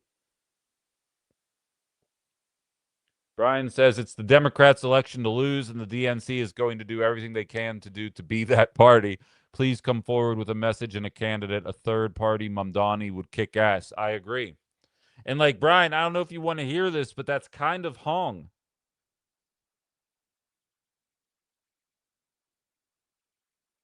I have a new Francesca Hong fundraiser shirt idea. I love Wisconsin Hong time. Yeah. I don't know. Would that get us canceled? I've already been canceled. Thank you very much for the gift, Luke. I appreciate that. Biden pulled us out of a bad economy, but Trump sold the opposite. Like, this is what I say about Biden. Biden is the most progressive president of my lifetime, and he is still not nearly progressive enough. Not necessarily his fault. He did a lot of good things, and he did inherit a shitty economy. Here's the problem, and it's even worse of a problem in retrospect. He inherited, or not inherited, inherited. They won a trifecta when Biden was in office, and they did milk toast solutions. It's the concept of the rotating villain, which I talk about on this show all the time. One day it was Joe Manchin. The next day it's Kirsten Sinema. The next day it's the parliamentarian. The next day it's the Supreme Court. Every day, Democrats had a reason for why they couldn't get objectively popular policy across the finish line that they ran on. Then Donald Trump shows up with the same slim majorities and completely remakes the government in his image almost overnight. If we can have a masked virgin army unaliving people in the middle of the streets, we can put together an IRS task force specifically designated to monitor 930 billionaires in America, make sure where every dollar is going, make sure they're never trying to leave the country and take their money with them. And if they do, use a 95% exit tax on any billionaire that made their profits off the backs of millions of American workers. And don't call that radical. Don't say that that's pie in the sky, because again, we're watching the Trump administration act like this day in and day out, while the Democrats have nothing but excuses to give you for why they are unable to act in the same way. And moreover, Hillary Clinton lost running as a centrist. Kamala Harris lost running as a centrist. Joe Biden won running as Bernie Sanders, and then did basically none of it. Perfect example, during the debate, the Democratic primary debate in 2020, Joe Biden said that he was going to forgive student loans by going about it the exact way he did as a president. And in the debate, you can look it up. Bernie says, don't do it that way. The Supreme Court will then have a ruling, and given the advantages that the Supreme Court has, they're going to overrule what you do, and you're not going to be able to forgive student loans. What you need to do is go through the 1965 Education Act that determines that you can declare a state of emergency through the 1965 Education Act, declare that state of emergency either as a result of exiting COVID or overwhelming corporate greed, and use that in order to forgive everybody's student loan debt. I don't care what you guys actually think about forgiving student loan debt. That's not the point of the conversation. The point is, that's what Biden ran on. The Democratic establishment kneecapped Bernie because, again, progressive politics are popular. And Joe Biden gets in, tries to forgive student loans the exact way that Bernie said it wouldn't work. It didn't work for the same reasons Bernie said, and then they never tried a second time. They forgave like 4% of people's student loans that all work in federal government that have been paying for more than 10 years, which is a liberal solution. Here's a big problem. and we're going to address this much of it. And if you don't vote for us again, this much goes away, and it's only going to get worse. As I often state, do you want the status quo, or do you want worse than the status quo? Because that, well, trust me, that'll be worse. And it is. Objectively, everything's worse under Trump. But promising people this and expecting them to show up every 4 years is a losing strategy. Every time. Biden inherited a worse scenario. Absolutely.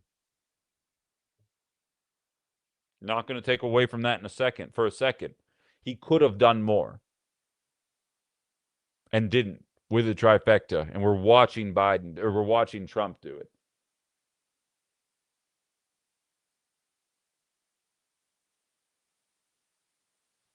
Susan says we lost because tens of millions of people like me lost hope in the Democratic Party and voted for a maniac. Why? Because we did not understand the issues. That's why I'm here in Ben's show. Well, you're great, Susan. I appreciate it. I will never F up like that again, and I'm now a student. I mean, it's not effing up again. Liberals pushed you to that, Susan. And like it's hard to think rationally when things objectively are getting worse.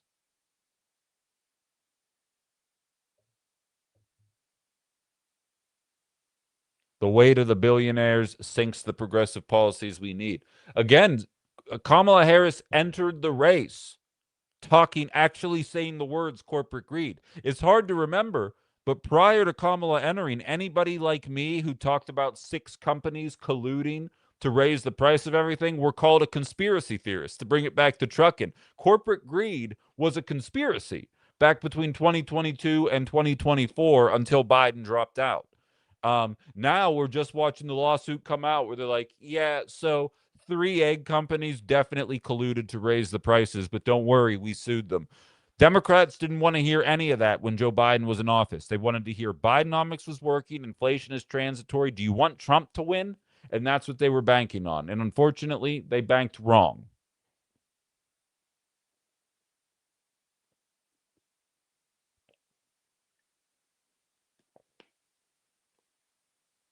Yeah, we do need unions, old lib. You know a guy? You know a guy that can run for office that has that moxie that might encourage people to go join a union?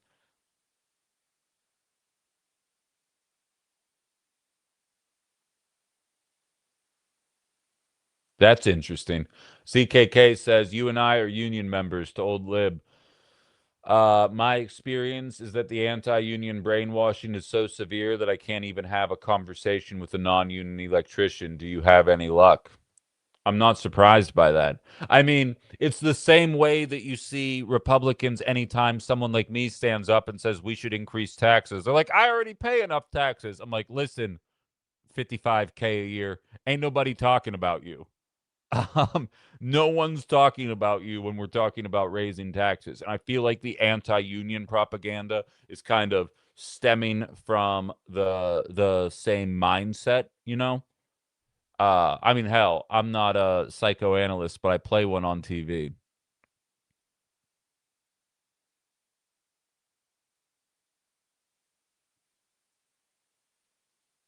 And isn't that ironic? Jim says, I've been saying for decades the American electorate wants change. What we have isn't working. Republicans run on change. It's rarely good change, but it's change. Dems run on status quo. And it's funny because conservatism is about conserving what is. And it's kind of ironic that you look at it through that lens.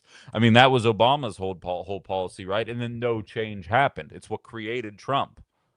But yeah.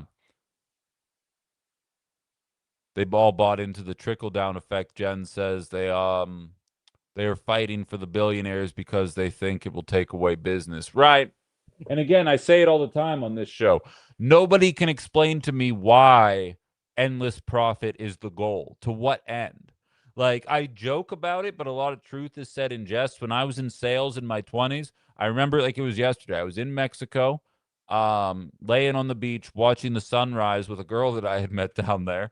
And I basically just had a mental breakdown because I was making good money in sales.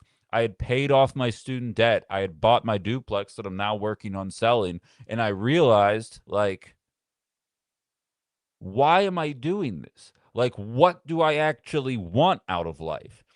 And I think the system, the economic system that we use, this is actually where the concept of outside the box was born. I believe the economic system is designed for as few of people as possible to end up in the situation where where all of my fiscal goals are met. Because I think a lot of people who dream of being millionaires and having infinite wealth are people that struggle on a day to day. And those people, um, were they not struggling, might come to grips with the fact that there isn't a whole lot of material that they want in life. Like, what do you want? The new PlayStation? That's $700. Like, yeah, that's expensive if you're living paycheck to paycheck, but like, if you're making millions, like it's a drop in the bucket. And it's like, yes, you want affordable healthcare. Great idea. Seems like every other industrialized nation figured out how to do that. Maybe we should try the thing that everybody else is doing that seems to be working better than what we're doing. Like, once you find yourself in a position to look at your life and look at your finances, outside the box would not exist if I did not have that epiphany in Mexico.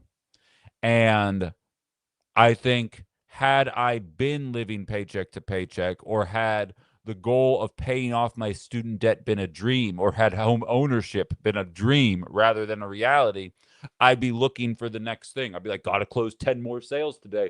But like, once that was all covered, I'm like, I'm selling concrete optimization software to a bunch of people that have nothing in common with me. I don't care what I'm talking about every day. And yet I'm still doing it. And I'm going to do this. I was what, 26, 27 at the time. And I was like, I'm going to do this for the rest of my life. I've got 40 more years of this. And I was like, no, nope, not doing it. And I immediately, that's when I tell you guys, I quit the high paying job. I took a job for $8 an hour, passing out magnets for a radio station, worked my way up from there. I was like, I'm going to do what I want to do in life because there's no point to any of this.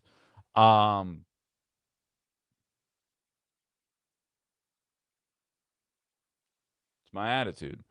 Robin says you have to like your job to do well. Sort of. To be frank, I was making more money in my mid 20s than I was in my last week at Woodward. I was making more money doing sales than I ever was in radio. And I'll tell you what, I love doing this. If I didn't love doing this, granted, I know that there's a horizon for me and I got good things waiting for me in a couple weeks.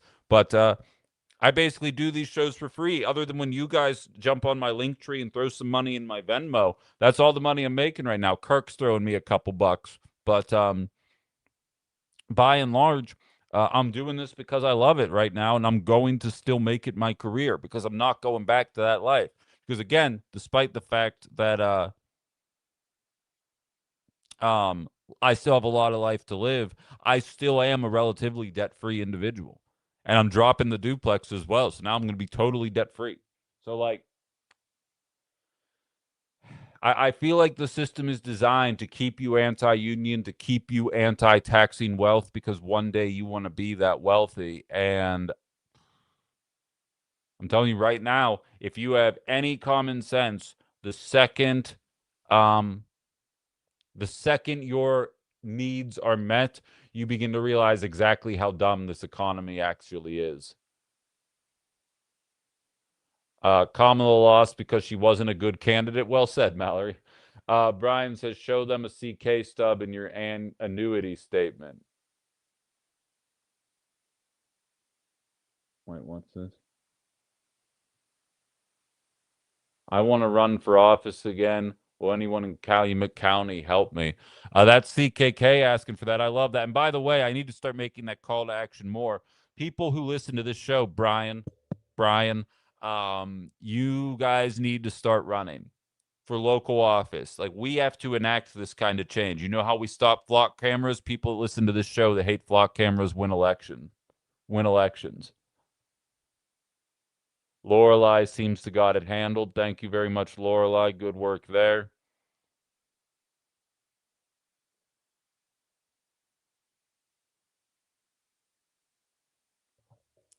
Jen, she means that YouTube blocked it, not that you blocked it. YouTube does that sometimes. It blocks my comments sometimes because we're heavily censored. Don't worry, flock cameras won't do that.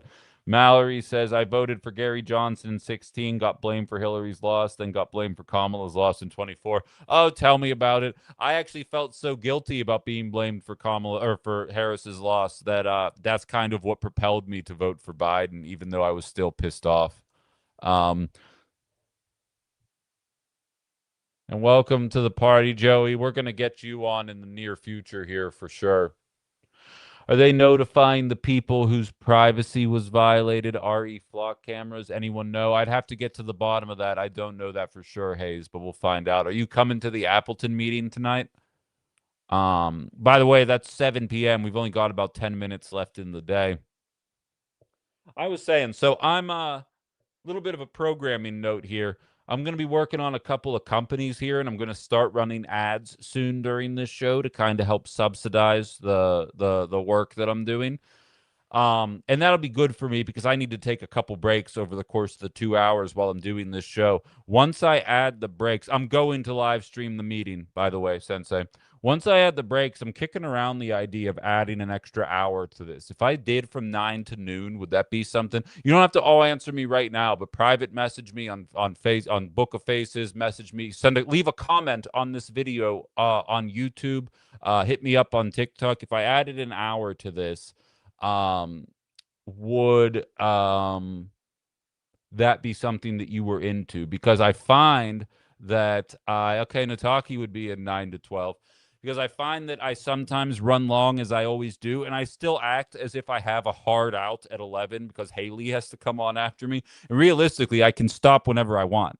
I can go long or short. So would that be something that you'd be interested in? You let me know. Robin and Born Again, or Born and Tony rather, say that they'd be in. Do we get cow tipping? I mean, we could talk to that company. I don't know. I feel like a certain shitty little radio station has that market cornered. Drama sells, tension sells. Well, so does cancel culture. I'm leaning into being canceled hard in my real life. Like, I let people know all the time. I have you on at work, so I just keep it on. There we go. There we go. Buck the system. Work half as hard. Be entertained while you're doing so. I can get behind that. I had one gentleman come up to me at a political brunch who said, I would listen to you. He said, I'm retired and I would bring a little portable radio with me into the workshop because I guess there wasn't internet access. He's like, and I turned you on and you weren't there. And I was so mad. And he just tells the story to me about that. And he's like, but I'm going to figure out how to bring you in there the way you're going. So many, I feel like I'm responsible for a lot of boomers figuring out how to use YouTube, TikTok, and Facebook in a way to stream live content because, and I'm flattered. I'm wholeheartedly flattered. And the audience is growing. How many new commenters are we already getting? Like, this is kind of cool. And so, like, I had other stories planned for today, and I do need to go get something to eat, dry my throat and all that, or wet my throat and all that. So I need to, I'm still going to be wrapping up at 11 today. But once I have a couple of 2 to 4 minute breaks every hour and can kind of recompose my thoughts and actually have my notes ready to go and make this more of like a formal kind of outside the box that you're used to, I think I can probably go for an extra hour. And people like Ken always told me, you and the boomers kids who helped them set it up. Exactly. Go long, more flexibility to join. Right on. My wife says I'm only allowed 2 hours. Yeah, okay. Let me talk to her, old lib. I think I can convince her. I'm very persuasive. Dry your throat saltine challenge. You know what's funny? I don't, do I really want to? I did that challenge when I was in college and I demolished it. And like, of course, that's the skill I'm born with. It's like, no, I can eat a shit ton of saltines and really not struggle. Like, what was it? Like 8 in a minute. I think I got to like 12. Everybody thought it was like an edited video, and like I did it with witnesses. They're like, this is unbelievable. I can't believe I'm watching this right now. I'm like, I know. It's some people are just born with it. Maybe it's Maybelline.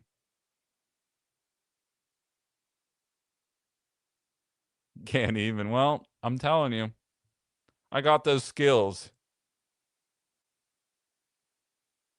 Have Landon Moore give you some news breaks with a voice modifier.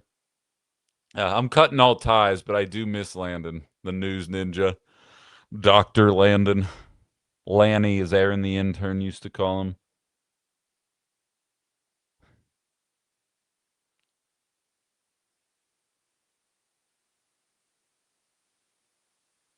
Right on, man. I appreciate that. Stupid human tricks. It's all I got. It's all I got are stupid human tricks. Can Landon make a cameo? You know, from what I understand, being my friend is a fireable offense. So I don't know that Landon's going to be allowed to come on this show anymore. I think I directly run as counter programming to the boring shit they're doing, and they get offended when clearly more people are listening to this than are uh people listening to HBY or son of a bitch, that shitty little radio station. Uh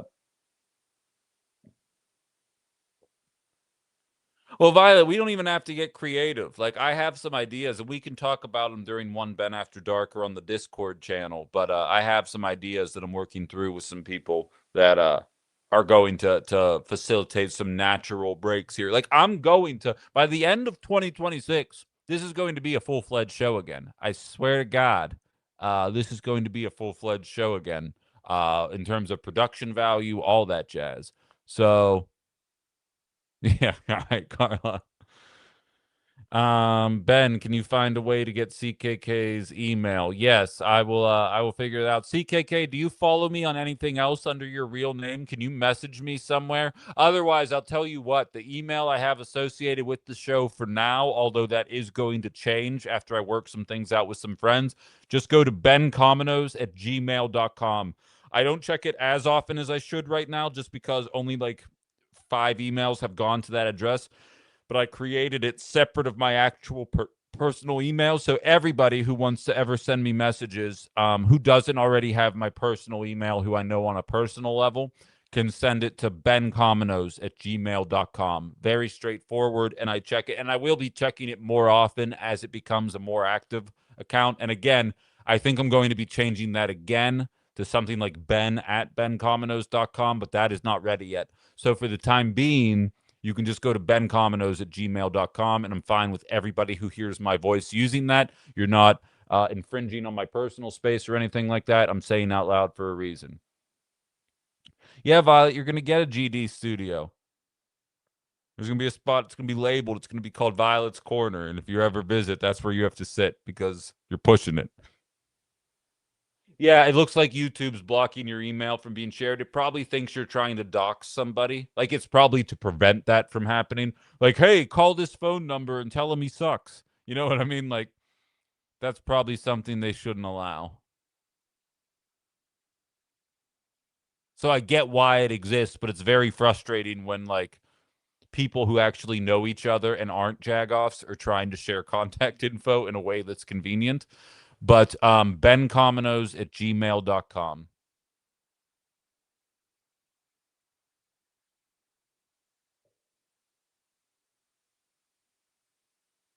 Yeah, a co-host or producer would be nice. I do hate sharing the microphone, if you guys couldn't tell. It's a problem I have.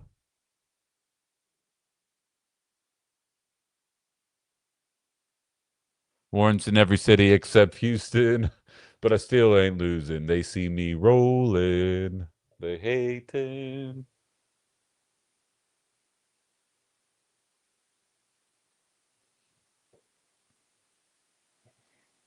People just quoting Chameleonaire in my comments right now. I'm here for that. Stay till 10. See, technically it's 11 in my world. So I already have stayed till 10. I've stayed beyond 10. Gamer was not a fan of the interview today. She's a nice enough woman. We disagree on this. Right on. I'll check it. I have to oh, I could no, it's on my phone. I'll check it after I log off because I don't want to teacup the TikTok people, but I'll give it a look. She was giving Susan Collins vibes. It's almost 12 in your world, Robin. She was arrogant. Yeah, well, I mean, she also had to come in defensive because she's right. I did post that video and then I reached out.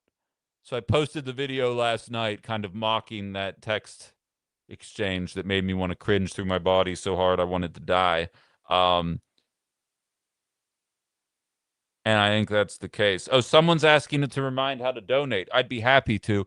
So, who was that? Nancy, if you're still listening, or who was that? Where'd it go? Oh no, I lost it. Anybody who's asking about how to donate, I have a link tree available on my Facebook and YouTube page, and you click that, and it gives you all of my socials that you can subscribe to. Every subscriber on YouTube helps specifically. That's the one I'm focusing on monetizing right now, but everywhere helps. If you're in the YouTube chat right now, Jen just shared the link tree, and the first option there is just a big contribute to Ben's Venmo for now. Very soon, I'm going to have paid subscriptions through YouTube. I've actually unlocked it. I'm just being certified now. So any moment, and I figure like anybody who's comfortable, it'll still be free for anybody who doesn't want to contribute. It will always be free. Eventually, there will be perks for the people who are part of the paid subscription. There won't be any at first. But anybody who supports what I'm doing, I'm thinking like $10 a month for anybody that wants to support independent media once I have the capacity to do the paid subscriber thing on YouTube, and we will go from there. How many subs am I away from that little radio station? Hold on. I was 71 away before I logged on. Let me see where we're at now. So now we're 66 away. I gained 5 more while I was talking. So we need 66 more people to subscribe on YouTube, on Tube of You, in order to get me to the number that I'm at. Again, if we don't get there, I have until July 22nd. Like realistically, even if I pass them up in 33 days, that's still fine. But like the fact that I walked out and I was like, I'm going to pass you up in a month, it would be good for me emotionally if I could get to that point. So if you follow the link tree, you can subscribe to all of my channels, and there's like little buttons up top too. Don't just click the big red banners. There's little buttons up top, and it also connects to my Minocqua Brewing Substack as well, who's facilitating things too. And so we'll get there. Could you touch on the NDAA? I can do that another day, Elf. Absolutely. We will get on that.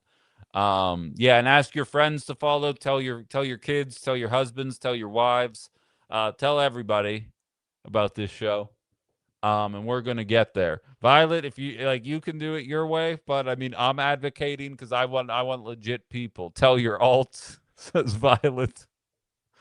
Tell everybody who's willing to listen, and I will accept all assistance coming from you guys. Let me see who else had stuff to say on the Facebook there. Oh, Nancy said it was me and I found it. You're lovely, Nancy. It was very nice meeting you in person yesterday. Thank you for a lovely event. An extra hour would be awesome. It got the boomers out. Yeah.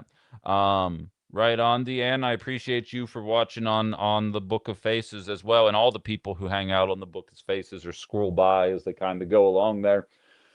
Yeah, I'm a normie too, gamer. I just have the one account.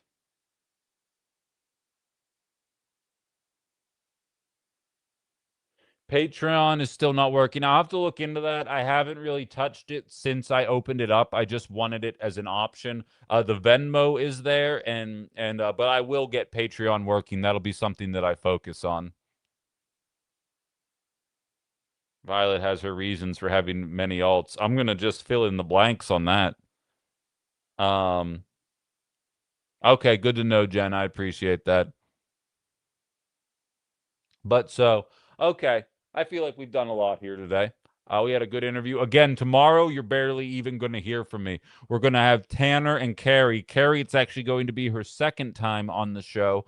Both anti-flock advocates. They are going to be at the meeting with me tonight, and we're going to be talking about the aftermath. Again, that meeting is at Appleton City Hall at 7 p.m. today for anybody that finds themselves in a position to make it. I mean, shit, I ain't got no job. And unfortunately, I'm not going to be able to live stream it on the Tube of You or Book of Faces. But what I'm going to do is I'm going to stream it on my TikTok. And then once the video renders, I'm going to post the video to my YouTube. So if not late tonight, early tomorrow morning, you're going to be able to access it if you want to see exactly how it plays out. And otherwise, you can just listen to us recount it during Wednesday's show. I'll have a little bit of my own thoughts, plus all the national news of the day. We're going to have Carrie and Tanner on from 9:30 to 10, and then Malia is going to be joining us at least for a half hour, if not the full hour, surrounding escalating conflict in the Middle East, new information that she is reporting on about our allies in the Middle East and what they are doing to the locations that they are occupying, and plenty of other international discourse as well. And maybe per Elf's suggestion, we'll jump into the NDAA and what's going on there as well. I'll bring that up with her via text. But so a little bit of a foreign policy hour in the 10 o'clock hour. But so guests for an hour and a half. Then and Tony says again, stay till 10 o'clock Pacific Standard Time. So what would that be? 12 o'clock my time. So I have another hour. We'll get there. It's not going to happen today. This stretch mode, which by the way, I did this exact position yesterday, which kind of looks provocative, and that's the auto thumbnail that was created for Ben After Dark yesterday. And I'm like, well, that's unflattering, but what am I going to do about it? But so, anyway, that's at 7 p.m. today. Show up in person if you can. Get your voice heard if you can. Guests basically all day tomorrow. No Ben After Dark tonight. The Ben After Dark is going to be the live stream of the meeting, and we will be back tomorrow, 9 a.m. Central Time, jumping into the news of the day. Thank you very much for hanging out on this lovely and incredibly freaking hot Wednesday morning. We will talk to you all later. Take it easy.